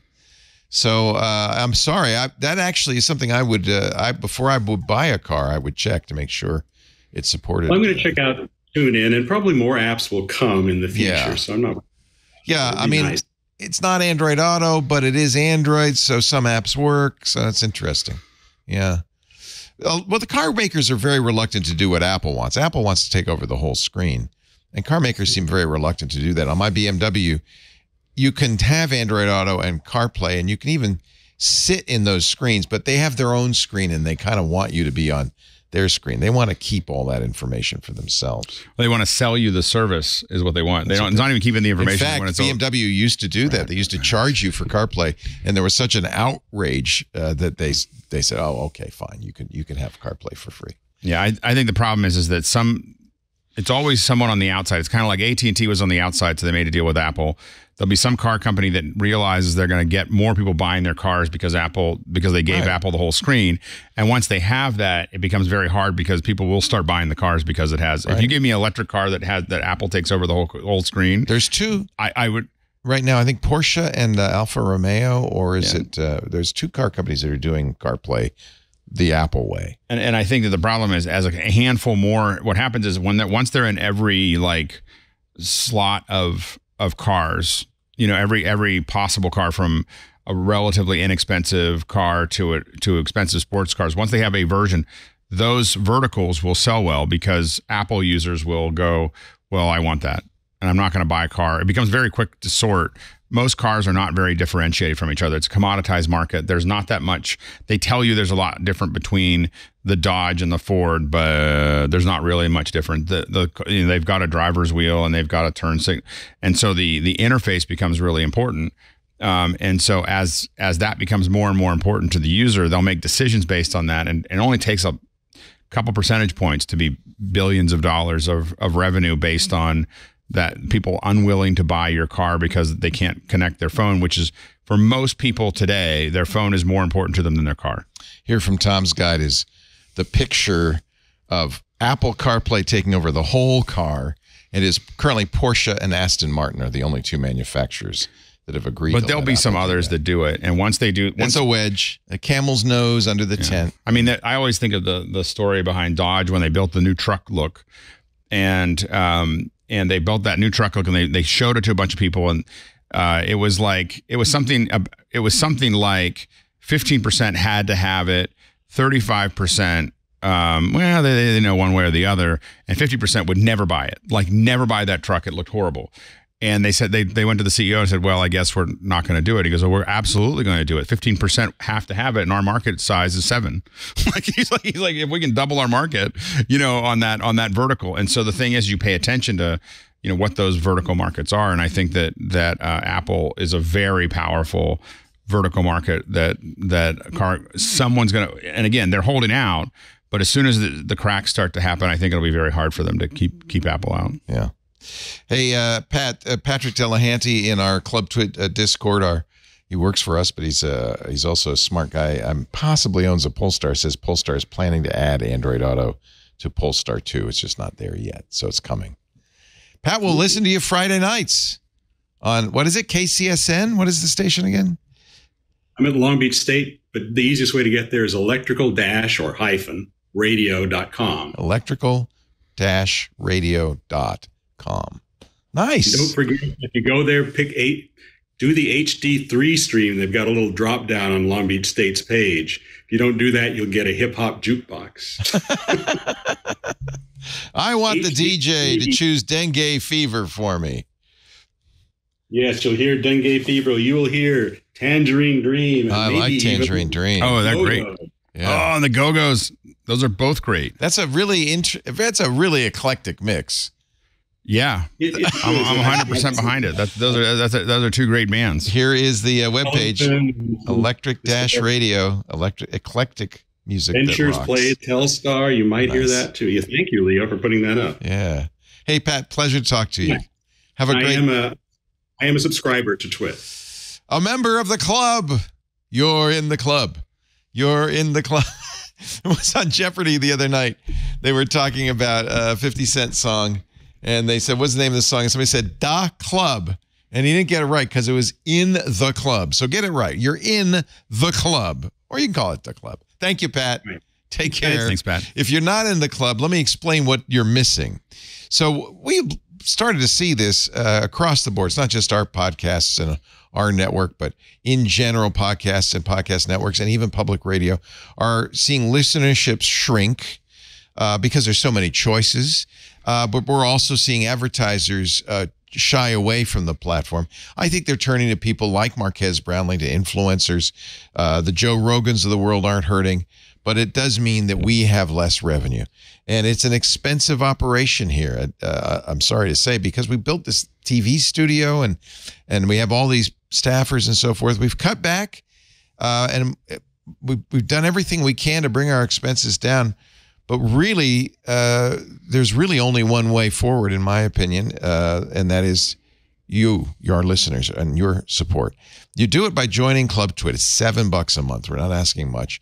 There are lots of benefits. You get ad-free versions of all of our shows, plus video for shows like Scott Wilkinson's Home Theater Geeks, Hands on Macintosh, Hands on Windows, the Untitled Linux Show. You also get bonus content. Stacy's Book Club's coming up in a few weeks. Special events. We had a watch party at the house a couple of weeks ago that was a lot of fun. And I think this is a big part of the benefits, access to our Discord. The Club TWiT community is a great community of people who are interesting, smart, and they're not just talking about the shows, they're talking about everything any geek would be interested in. So, if you're not yet a member and you want to keep us doing what we do, please do like Pat did. Join the club. $7 a month. There are family plans and corporate plans available too at twit.tv/clubtwit. Twit.tv/clubtwit. Leo, I made some album covers for you. I texted them to you. I don't know. Oh, how exciting! For Joe Dengue, Johnny Ebola, and the Malaria 5. I've got a couple of them there. Are you doing Midjourney again? Yeah, I figured while Leo's doing an ad, I'll do some Midjourney. I'll Midjourney this a little bit. You're so funny. Oh, hey, this looks like a really good. I think I want to see this band. I know. See? Yeah, Johnny Ebola and the Malaria 5. See, these are. You know what? That is a gorgeous album cover. So what I did is What's the prompt for that? The prompt was album cover for the band Johnny Ebola and the Malaria 5 in the of David Edward Byrd, who does a lot of psychedelic albums from the 60s and 70s. And so giving it a little guidance towards it. I mean, they're all good. I mean, everything. I mean, there's so many that were. I mean, and it's those are like here. I'll hold on. Let me send you another one here. Just to show you the. I think we have our cover art for the show, don't we? Oh, look, here's a whole bunch more. These are just some of the examples. I mean, like it's incredible. You know, Johnny Ebola and the Malaria 5 coming soon to a theater near you, but you might want to wear a mask. I'm just saying. So. Let's take a little break, and when we come back, more of your questions. Don't forget the phone number, 888-724-2884. 888-724-2884 to join me and our very special guest this week. And take advantage of the fact that he's here, Alex Lindsay, because he knows what he's talking about when it comes to movie making, podcast making, Midjourney album covers. Ask him about album covers. Midjourney. Our show today quite literally brought to you by CacheFly. Oh man, that's our content delivery network. For over 20 years, CacheFly has held the record for high-performing, ultra-reliable content delivery, serving over 5,000 companies in over 80 countries, including us. When we first started TWiT almost 20 years ago, I thought I was foolish. Oh, it'll be easy. We'll just put the audio on a website and people can download it. Doesn't work that way. Crashed the website immediately. Then I tried all sorts of crazy things like BitTorrent. None of them worked. Matt Levine called me. This is about 2007 from CacheFly, and he said, I think we can help. And they have been doing it ever since. I don't think TWiT would exist if it weren't for CacheFly. We love their lag-free video loading, their hyper-fast downloads, friction-free site interactions. You know what I love? You don't even know we're using CacheFly because it just works. You don't have to think about it. CacheFly is the only CDN built for throughput with ultra-low latency video streaming. Get this, you can deliver video with less than 1 second latency to over 1 million concurrent users. How about that? Lightning-fast gaming delivers downloads faster, 0 lag, 0 glitches, 0 outages. One of the things, if you serve images, maybe on a website, that kind of thing, you'll love their mobile content optimization, which automatically optimizes the image to fit any size screen so your site loads faster on any device. one of the things that was very important to us was their flexibility. Podcasts is kind of spiky. We get a lot of downloads all at once and then nothing for a week. Their month-to-month billing helped us tailor our costs so we didn't get any unexpected surges in the pricing. Once we figured it out, we got discounts for fixed terms. I guess the bottom line is you design your own contract when you switch to CashFly. CashFly delivers rich media content up to 158% faster than other major CDNs and allows you to shield your site content in their cloud, ensuring a 100% cache hit ratio. Oh, and by the way, can I tell you, with CashFly's elite managed packages, you get VIP treatment. You get a dedicated account manager who's with you from day one, ensuring smooth implementation. And they have the best engineers, really nice people who will help you 24/7 when you need it. Learn how you can get your first month free. Cashfly.com/twit. You've heard me say it a million times. Bandwidth for Ask the Tech Guys is brought to you by CashFly at CashFly.com/twit. Find out what CashFly can do for you. Cashfly.com/twit. Thank you, CashFly and Matt and the team. They're fantastic. Did you see the article in The Verge on how to make bad phone food pics with Midjourney? Oh, actually, they don't look bad. I would eat, well, I don't know, raisins on French fries, maybe not the best. Raisins on nachos, definitely out. Raisins on pepperoni pizza. What's with the raisins? Don't push it till you try it. Really? Have you tried that? No, I haven't, but I'm just saying. Raisins go with everything. Someone told me that ketchup and ice cream wouldn't work, and I tried it, and it's actually pretty good.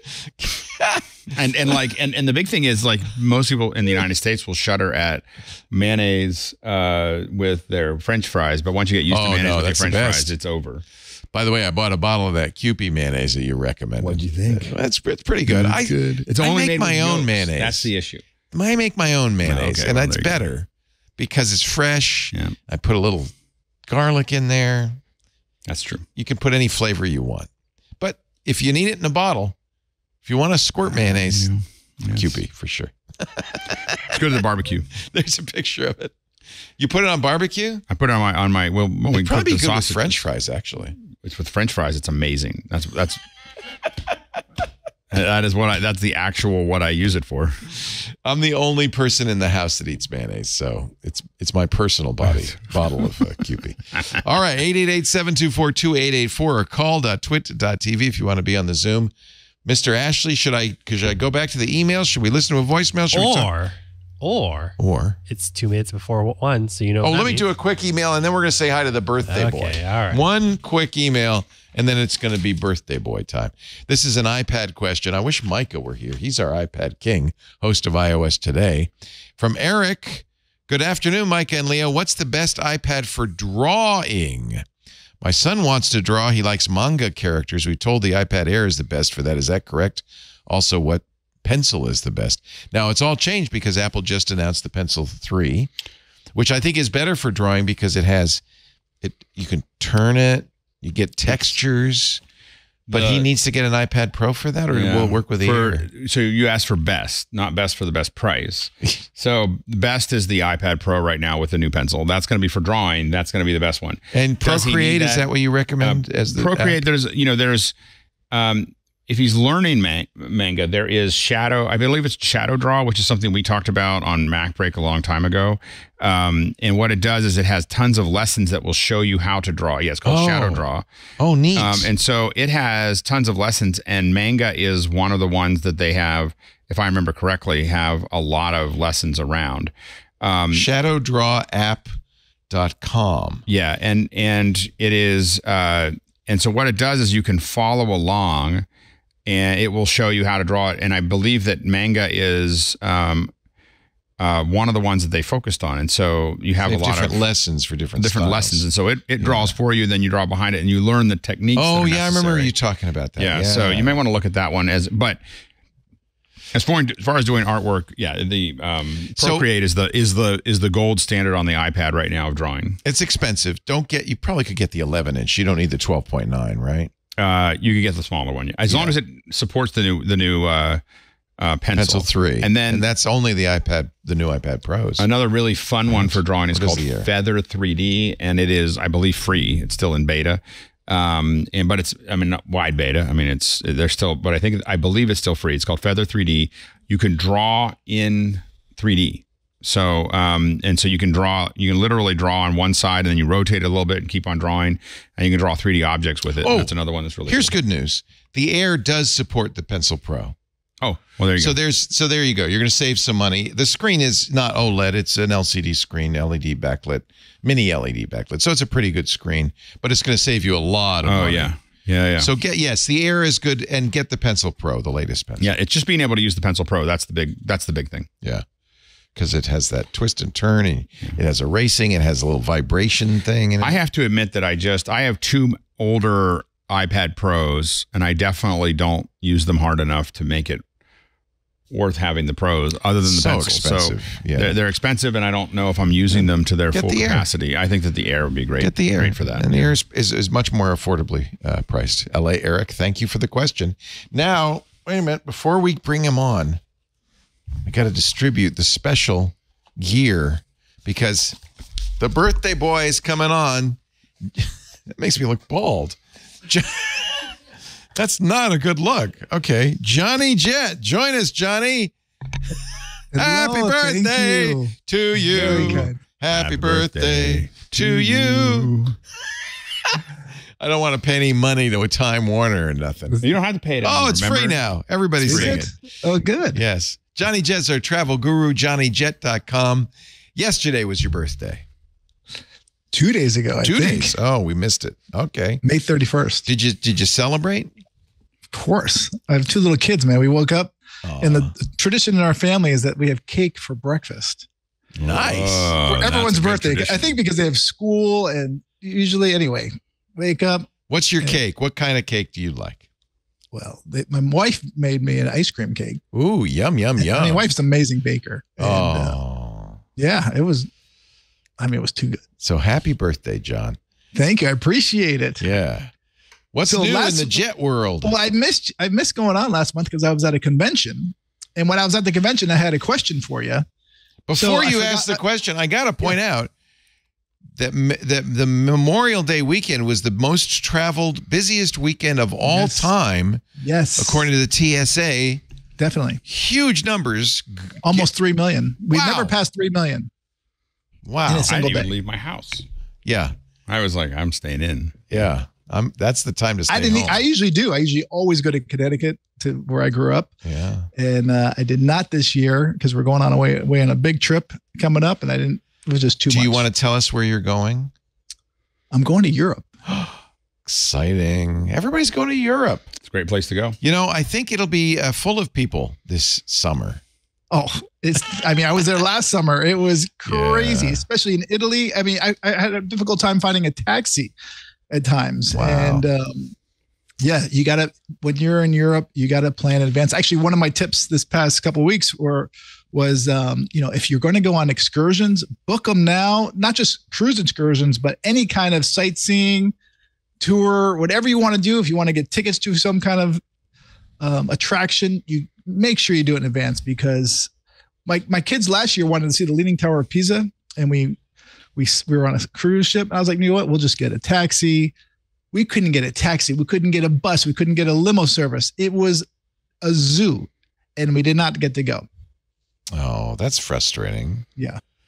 So do it in advance. And all right, you can ask us your question now. I just wanted to get that. No, one of the questions was, I was at this convention and I forgot my business cards.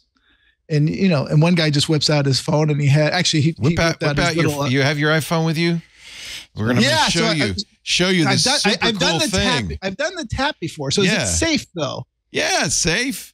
Okay, someone's like, don't keep that on because someone can touch your phone and tap the top of my phone. Can you get the overhead shots, because it does a cool effect.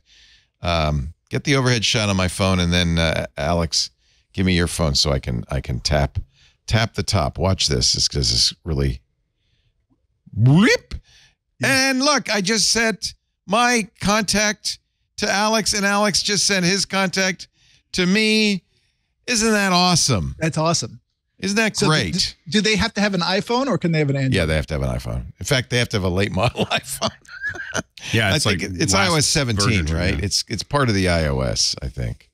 So I usually have mine toggled cool. off. You didn't know that? Awesome. I have people have used it. Yeah, people used it with me. Like, hey, put it end to end, and we. It's not unsafe. Why would it be unsafe? I don't know. Someone told me that. I was like, just know you just got to know what's in your contact when you share it. That's exactly what right. information are you keeping in your own profile.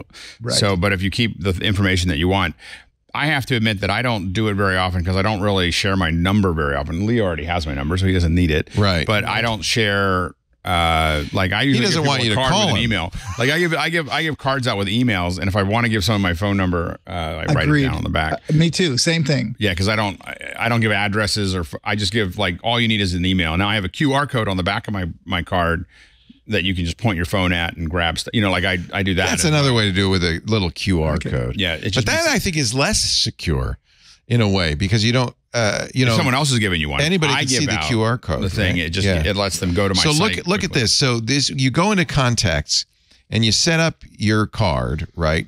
And you set it up with the stuff that you want to share, and it even will show you what it's going to look like when you share it. You see all of that little thing like there, and it shows you the picture and everything. And then you can actually edit it if I press the edit button, so that you know exactly what you're sharing. So if you're worried, don't share your home address, don't share your personal number, share a business number, that kind of thing. You can control what's being shared out. Right. Yeah. And what do you think about the digital business cards? Same thing? Well, yeah, I guess it would be that I feel like I trust Apple better than I would trust a QR code. But of course, a QR code or a digital business card only has the information you give it. So it's the same in that respect. Yeah. Okay. All right. Yeah. I certainly wouldn't hide that. I remember I've told this story before, going to a Comdex. This is how long ago this was in Las Vegas, when Intel had a technology that you put in your shoe. It was a capacitive business card. And then when you shook somebody's hand, it would make the connection, but palm to palm, and their shoe would send their business card to your shoe, and your shoe would send your business card to their shoe. That's how long we've been trying to solve this problem. That did not take off. Yeah. And someone was using something at NAB, and I think it might have been Popl, POPL. That is another one of those, like, I can show you my QR code and it'll, I think that was the one that a couple people were using that I saw there that I hadn't seen before. It seems like there's a lot of these kinds of things. How to make it easy to pass your information to somebody else. POPL.co is the website. The #1 digital business card for lead capture. See, that's why I kind of like doing it at the Apple. I'm not capturing a lead. I'm just sharing my phone number with a buddy. Right.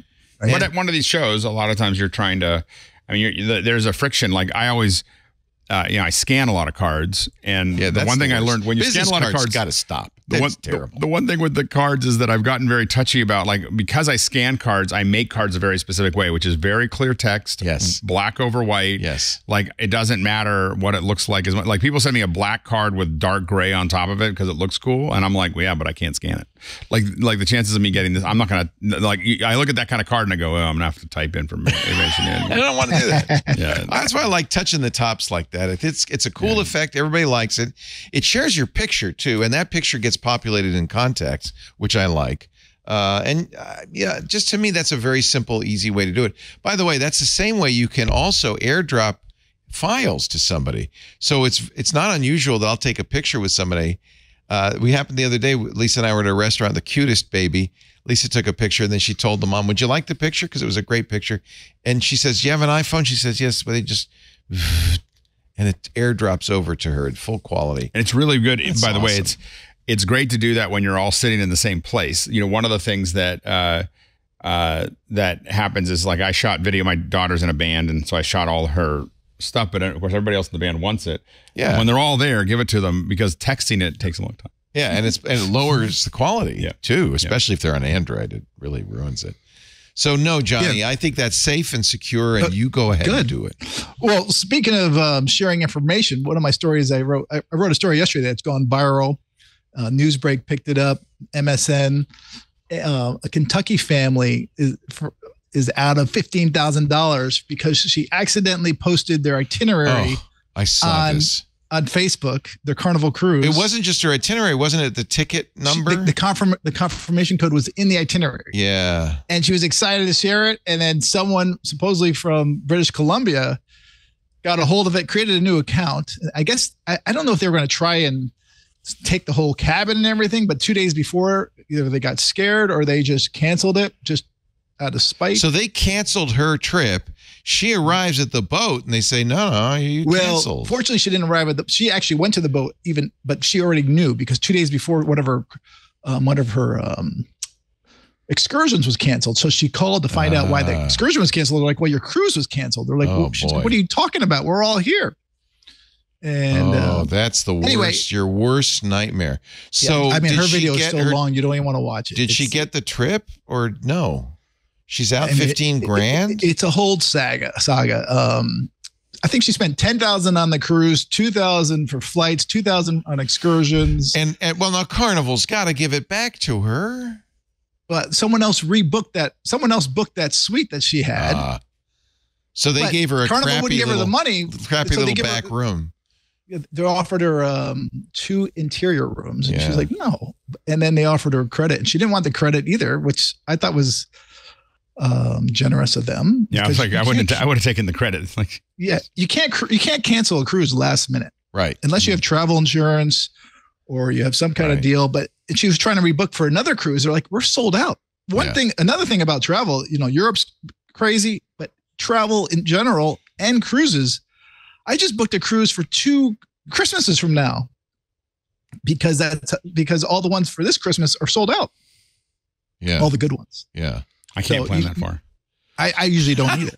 I book when we book trips a year in advance. We have a Mississippi River cruise. I'll give you the confirmation number, Johnny, so you can join us. We're going to do that in the fall of 2025.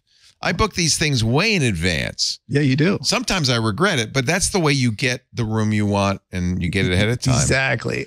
And we always cruises. Right after COVID. Everyone had all these credits they had to use. Right. Yeah. Well, we did a credit. We had a COVID cruise. It got canceled twice. We finally went last year. The other thing is if you book in advance, you can usually get all your money back or most of your money back until like 120 days out. But we also always get travel insurance. Our travel agent says, you're crazy. I've never used it. I feel like maybe I should never have bought travel insurance. Right. But we always do. Right. I work with Allianz Travel Insurance. That's who we get it from. Yeah. Yeah. I mean, and they're great. So, and I've used it because my kids have gone to, either hospitals. Actually, the last time we were on a cruise, we went to the ship doctor. Right. And that's $2,000, by the way. No, it was actually $180. Oh, okay. Which was a great deal. Okay. And, we got that reimbursed. But, what we're worried about is like a big emergency room bill. Or it could be thousands. That's right. Oh, yeah. It could be hundreds of thousands if you have to be evacuated. If the countries know what to do. I broke my toe in Germany and they fixed my toe and they just didn't understand how to bill me. Like, they were like, Americans are crazy. We don't have bills. What are you talking about? It was too much paperwork. They were like, we got it. Here, we'll just tap your toe and send you home. So, yes, some countries will pay it. One of my friends was sick in Australia. No bill. I have other friends who were in Mexico that were sick and they wouldn't even operate on them until they paid up in advance. Because we travel a lot, I did get, and it's very expensive, an American Express Platinum card. But one of the advantages of that is they will helicopter you out. They will fly you. They'll medevac you if you need to get home because of it. Well, MedJet Assist does the same thing. Yeah. If you're 100 miles away from home or more, they'll take you to the hospital of your choice. Yeah. So if you're in Kenya and you don't want to go to a hospital in Europe or anywhere in Africa, you can go right to the hospital at home. Or truthfully, these days, you're better off anywhere but in the United States. But I don't want to, let's not get political. So bottom line, do not take pictures of your boarding pass, of your confirmations. Don't put that stuff on TikTok, Instagram, Facebook. Yep. That stuff, those QR codes, those barcodes, those numbers are.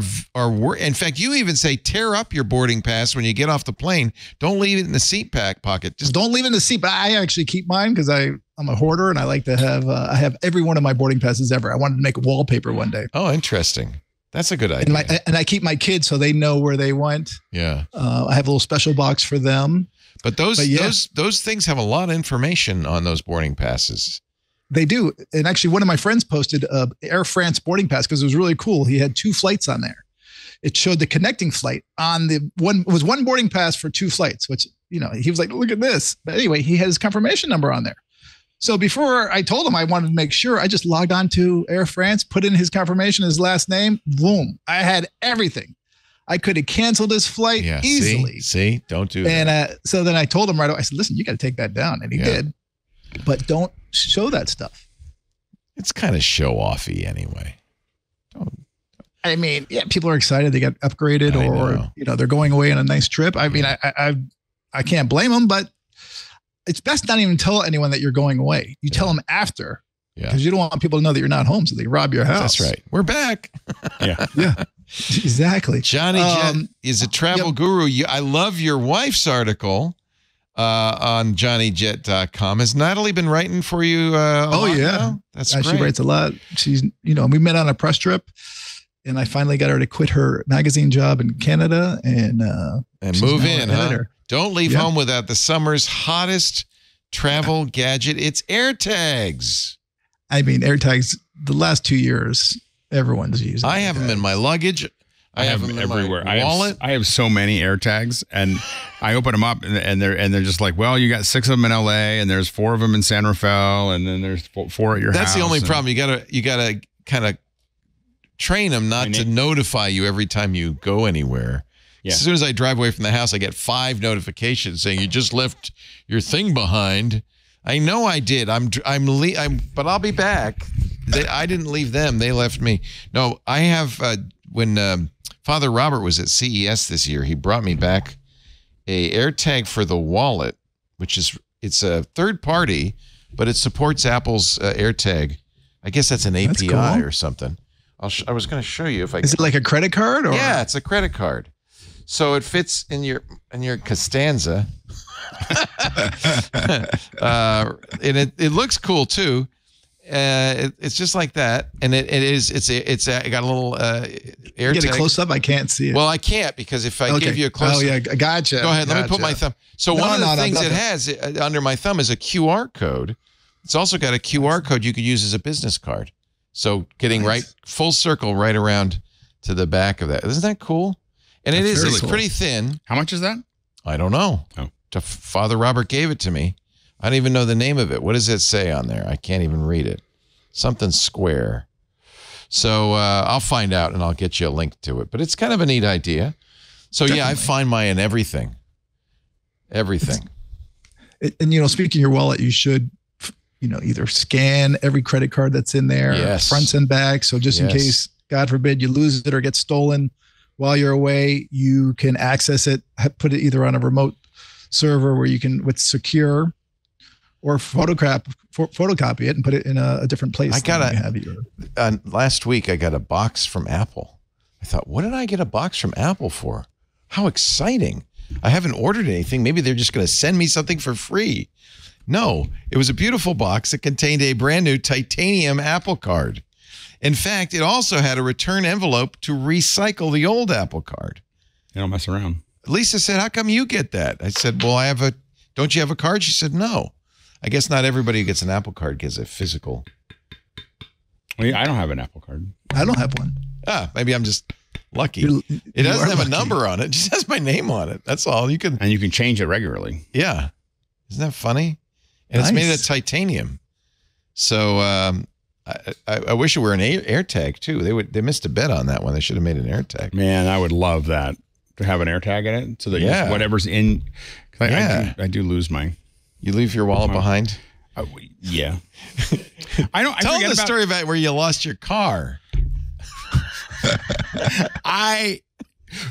It's complicated. So I needed. So the issue is very hard to take me seriously when I decided to make this like a unicorn hat. So so what happened was that I was doing barbecue. It was Halloween. I remember because my kids didn't go out for Halloween because of this. So they got dressed up. They just didn't go out. So anyway, I had to make it up for them. So anyway, but so I was doing a barbecue and I was missing, I think it was like matches or lighter fluid or something. It was like something minor. So I said, I'm in a real rush. I'm just going to run down to the liquor store, which is about a block and a half away. And because I was in a rush, I just jumped in my car. But I never go to the liquor store in my car. I always walk over to the liquor store. Because it's a block away. Block and a half away. And so I got over there. I got the lighter fluid. You drove over. But I forgot I drove over and went right back. You walked home. I just walked home because that's what I always do. Sure, and as so one does. My mind was thinking about something else. And so I got there, I did the barbecue, and I came out about an hour after the barbecue's going, and I'm doing everything else. The car is gone. And we have a place where you could theoretically walk into the back area and drive out with the car. And I was like, the car is gone. I asked my wife where the car was. She's like, I don't know. And there was like 20 minutes of trying to figure out what happened. I had completely forgotten about the AirTag in your car. So anyway, so long story short, we did call the Nevada Police Department. Oh no! And they were there in 2 minutes. I mean, the one thing about Petaluma, the police department. One thing about Petaluma, man, they respond quick. Yeah, because they got nothing else to do. And they send 8 cars because they're all bored, and they just there's something happening in Alex's. Someone showed up immediately. They got the description. By the time they had finished the description, they said, "Oh," she goes like this, and she goes, "We have your car." And I was like, "Oh, that's great." And she's like, "It's at," and then she looked at me. She goes, "It's at the liquor store." I was just like, I'm so sorry. How embarrassing. And it all came back to me that I had taken the car. I drove it over and walked home. Yeah. It's complicated. I've taken the wrong rental car twice before. Yeah, well, that's easy. From the valet. That's easy. A hotel valet, not a rental car. Wait, what happened? He gave you the wrong keys. Oh, wow. Yeah. And I didn't realize it until I was like 20 miles down the road one time. There's I think it was GM that only had 26 pairs of keys, like 26 combinations for a while. And I actually went to the wrong car, and it was like a Pennsylvania Turnpike, whatever. I went to the same model, but not my mom's car, with her keys when I was like 16 or whatever, and opened the car and got in and looked at it. I'm sitting in this car going, this doesn't look right. Like it worked though. Like I couldn't figure out what it was. It's the same model car. I just couldn't figure out what was wrong with it. And I realized I'm in the wrong car. You know, like I don't know how that happened. And then I did research and found out that there was a minuscule chance that you could walk up to the wrong car with the key. 1 in 23 apparently. Yeah, 1 in 26. Yeah. Johnny. And I had a restaurant give someone my car, a valet. We had the same car, but anyway. It sounds like could be the plot of a Martin Scorsese film. The point we're trying to make is that AirTags are awesome. Yes. And you should have it in everything. Yeah, exactly. And if your AirTag is not saying hello, you're in the wrong car. Yeah. JohnnyJet.com. That's the place to go. He's on Instagram. He's on YouTube. You doing any more YouTube stuff? Yeah. You know, I do some. Not as much as I did, but I do need to pick it up some more. Well, you know, it was kind of a slow period for about 4 years because of the plague. Yes. Yeah. I mean, it jump-started me to do a podcast, which I wanted to do, or interview people. I think it's one of the reasons people are traveling so much now. I even predicted this. I said, once the plague is over, it's going to be, that's what happened in the 1920s. The 1918 Spanish flu, that plague, everybody did the same thing. They masked, they stayed home. But the sooner it was over, as soon as they got the all clear, the Roaring 20s happened. Now, I don't want to mention that the Roaring 20s ended with the great stock market crash of 1929. Right. We won't talk about that. But I think they've been pent up demand, right? I'm getting out of here. Yep, they took it for granted. They thought they could go anywhere at the drop of a hat. I can go to Australia tonight if I wanted to. And then you realize that, these countries close. Here's Johnny wearing a octopus on his head. Just part of the many fun things you'll see at youtube.com/JohnnyJet. That was a live octopus. Okay. That was not the smartest thing. You're very brave. Is that back in your Johnny Jet ski, not Johnny Jet travel? No, I was Johnny Jet, but that was in French Polynesia, and I was on a tour, and the guy just threw it on my head. I was like, "Wow!" As one does. Thank you, John. Happy birthday. I'm glad you had a great birthday. I appreciate it. And are we going to talk to you before your big European adventure? Or no, but all right. Afterwards. When you get back, we'll have lots of stories with Johnny Jet. Thank you, John. Take care. Take care. Great to see you. Happy birthday, dude. Bye, Alex. We got time for a break and then one more call. Okay, we're going to do that in just a bit. You're watching Ask the Tech Guys. Mike has got the week off, but I am so thrilled. Having a great time. That we could get, see, isn't this fun? Yeah, it's great. I love it. That's who I should have given the radio show to. This guy here, Alex Lindsay, officehours.global. By the way, you can hire Alex. He is at 090.media. Hire him the next time you need to do a big company event. They do it right. They make sure all the I's are dotted, the T's are crossed. All right, let's do a phone call. We're going to continue on. I think our last call of the day at this point on Ask the Tech Guys with, I almost said with Micah Sargent, with Alex Lindsay and Leo Laporte. Who should we talk to? Let's pull them up right now. Press *6 to unmute, right? Is that right? He just needs to unmute right here. Hi. Oh, there he is. Hey. Hi, guys. You're Lars? Is that your name? Yes, Lars from Munich in Germany. He's calling from München. Moin, moin, Lars. Hey, how are you, Leo? I'm great. Welcome. It's nice to have a caller. How's your toe? That's where Alex got his toe fixed, by the way. Oh, my toes are fine. Good healthcare in Germany. Yes, so I hear. That's what Alex was saying. So what can we do for you? Right. So I do a lot of remote meetings like we all do, but I do it in front of a green wall, and I like to have a whiteboard in the background. But what I really love doing is showing my screen with the software and then writing right on the software. Oh, I don't know anybody who does anything like that. My version, my version of that's fairly complicated. What are you using, a Mac or a PC? I'm on a Mac, and what I'm doing right now, and maybe there's a better way, but what I'm doing right now is I'm sending out the video from OBS via NDI, and then I get it on the iPad, and on there I create another NDI stream that's transparent, and I put that back as a layer in OBS. Oh, how clever. So, that's quite clever. So you're using an alpha channel for the telestrator. And I do mine in a similar way. So what I have, there's two different ways that I think there's lots of different ways to do it. You're very close to both of them that work well. So one way to do it is what you're doing there. Another one, I do this all the time. I've been doing telestration for a long time. There's an iPad app called Video Pencil. It's Michael Forrest makes it. And he also makes some other apps, but Video Pencil will take the NDI feed, allow you to send it over to your iPad, and it will send back an NDI feed of the composited finish piece right through the iPad. So that's another way for you. So for people who are not as sophisticated as you, there's HDMI, which is one way of getting video from a device to another device. Right. There is NDI, which does it over the network. It's a network digital interface. Exactly. Okay. So NDI was created by NewTek. Now they're part of BizRT, and it's an easy way to use your network to get video passing back and forth. And so OBS can pass the NDI to Video Pencil. Video Pencil can composite it and send it back to there. And I think it can send you back the clean drawing as well if you want to do the composite inside of OBS, but I'm not 100% sure of that. So that's one way to do it, and that's probably the closest to what you already have. The way I do it is I have I made an app for this, and so it's in test flight right now. If you go to Office Hours Global and then find your way into Discord and find your way to me, or the guys can get you in contact or whatever. But if you're interested, you can ping me. But we're very close to releasing it, and basically what mine does is it runs on a Mac Mini. The Mac, what we do is the output of the Mac Mini goes into a hardware switcher. It goes into an ATEM. Oh my God! The ATEM it then prompts it, and then the ATEM's program goes out to a Wacom tablet.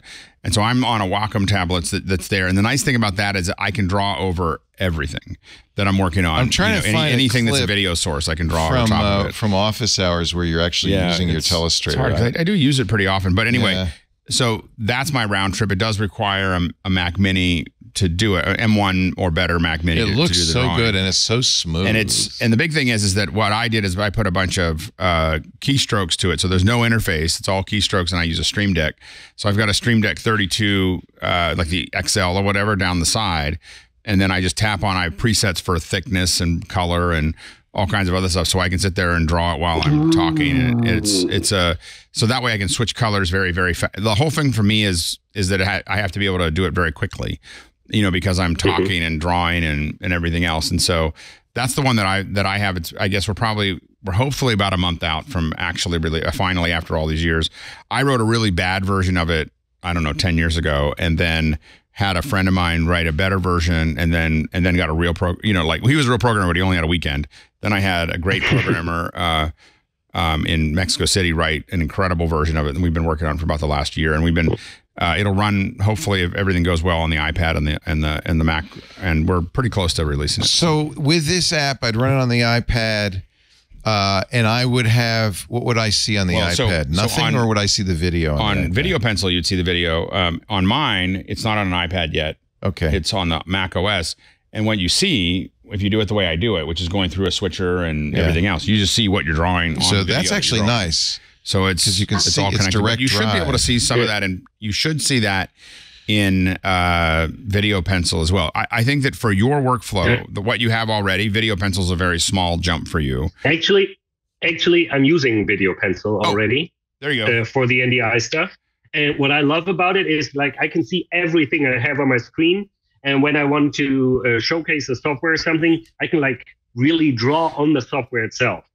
But the problem I have is the video on the iPad via NDI gets super laggy. Do you have any idea where that comes from? Yeah, it's just you're pushing a lot of data in and out of it. The problem that you're running into is exactly why I use hardware for that. Is that it's my version of it is more expensive and more complicated, and it's also got zero latency because it can keep up. It's because you got a dedicated Mac doing all the work. I have a Mac, and I have a little ATEM switcher, and a Wacom One tablet. So it's not my solution is about $1,000 of hardware that makes it go. But because I use it all day, every day, and I've been doing that for 10 years, it's worth the investment to do it. So the Video Pencil is the more straightforward, and you're already using that. But you will. What version of the iPad are you using? iPad Pro 12.9, so the one from last year. So you have it, and are you using it over Wi-Fi or over Ethernet? Actually, I'm using it over Wi-Fi, and that would be my next question. Will it work better over cable? You can connect it to Ethernet, and you may find that lag is drops or is eliminated by the Ethernet. So you can get a USB-C to Ethernet adapter. You might want to get a hub for it because you have to deliver power back to the iPad. So get a small hub, plug it in, and it'll have usually a couple other little things, but one of them will be look for hubs that support up to 100 watts. It's important because some of them won't. And then your iPad will actually drain down slowly because it's using so much power with Video Pencil. So with NDI. So make sure that you have one that'll deliver 100 watts into that breakout. You'll plug that into the USB-C. You'll have that hub should have an Ethernet out. You'll take that Ethernet and run it into your network, and it should be then from then on. And you can turn. The iPad makes it very easy to choose a Ethernet. I think it automatically will do Ethernet if it sees it. It does. And then that should greatly reduce the latency, and it may increase the stability as well. And you had a great Alex. interview with the creator of Video Pencil on Office Hours. Yeah. Squares.tv. So people can see that and can see your recommendations and Michael Forrest does in Office Hours. He actually does a lab every Thursday, I think at 10 a.m. Pacific Standard Time, where he goes through and shows new features and answers questions and so on and so forth. So that might be another way to get a hold of Michael as well. Yeah, using the iPad as a telestrator. Lars, thank you, Alex. That was super helpful. Is this just for your business, or do you do this as a YouTube channel, or? No, I'm a freelancer for CRM software, and I do this mainly for my business. For training. Right now, yeah. For training, software training. I'm thinking about starting a YouTube channel, but it's all for business. Yeah. And actually, I'm deducting the cost for Club TWiT from my business too. Thank you. And thank you for being in the club. I really appreciate it. Oh, this, I found you guys. I found you guys via Security Now, and now I'm addicted to the whole network. I love it. Well, whatever the gateway drug is, I'm glad you got in. And I couldn't have called it a better time. I mean, you have the king of the telestrator on the show right now. It's always amazing. Actually, I hang out here quite often, but today it's the first time I called in. Nice. Because of Alex. Very nice. Lars, I appreciate it. It's great to have you in the club. And thanks for calling in. Thanks, Lars. Auf Wiedersehen. Bye-bye. Bye-bye. From München, the home of Oktoberfest, which is in September, so don't go late. I'm just saying. Alex, Lindsay, I can't thank you enough for doing this. Anytime. We said, hey, Mike is not going to be here. We got an empty chair. Would you like to come up? And he just jumped at it. I'm giving you a used sous vide as your reward. Can't wait. Officehours.global. Yep. You do Grade Matter with Michael Kresny at gradematter.show. That's right. You started doing your own interviews now, which I think is really great. Is that on YouTube? That's a part of Office Hours, and it's called. We're doing what we call fireside chats, and we've had David Pogue and Emery Wells. Emery Wells started Frameout.io and sold it to Adobe, and then Andy Carluccio from Zoom. Colleen Henry from here. She started here. She was our chief engineer. And we've got Dave Wiskus coming up next week. Dave Wiskus is from Nebula, and Nebula is a huge creator network, and so we'll be interviewing him. Yeah. And so it's really just trying to find thinkers from different parts of the digital media world. Nice. And it's mostly focused on those types of interviews. But we do it live so that people can ask questions. I love people asking questions. So I start asking the questions, but the questions start rolling in live, and we ask those as well. It's youtube.com/Office Hours Global. Make sure you add the global. Office Hours Global. And of course, officehours.global on the web. And there you go. And every Tuesday on Mac Break Weekly, when the president doesn't call, you're here. I mostly work on my day job is mostly working on live events to large screens, theaters. So mostly theaters. So, but nice. We do a lot of stuff for red carpets and movie releases. Oh, that's cool. And then also some sports and some virtual events. That's really cool. Thank you, Alex. Thanks to all of you who joined us. If you're not yet a member of the club, please consider twit.tv/Club TWiT, and thank you if you are. We really appreciate our club members. You help us out a lot. We do this show, Ask the Tech Guys, every Sunday right before TWiT, so it's about 11 a.m. Pacific, 2 p.m. Eastern Time, 1800 UTC. All the shows get streamed live from beginning to end at YouTube, youtube.com/twit/live, including this one. So you can watch it there. Of course, if you're in the club, you can also watch it in the Discord. Often people watch just YouTube seems to work better. So you're welcome to do that. After the fact, you can also watch the show. We kept the old website, techguylabs.com, but of course it points to twit.tv/ATG. You can download shows there, audio or video. You can, well, I guess the video has audio, but the audio it doesn't have the video. So you know what I'm saying. There's also a YouTube channel that is only the video, no audio. No, they have the audio too, come to think of it. youtube.com/AskTheTechGuys. But the best thing to do, subscribe in your favorite podcast client. That way you'll get it automatically as soon as we get it all edited. As soon as John Ashley finishes polishing it up.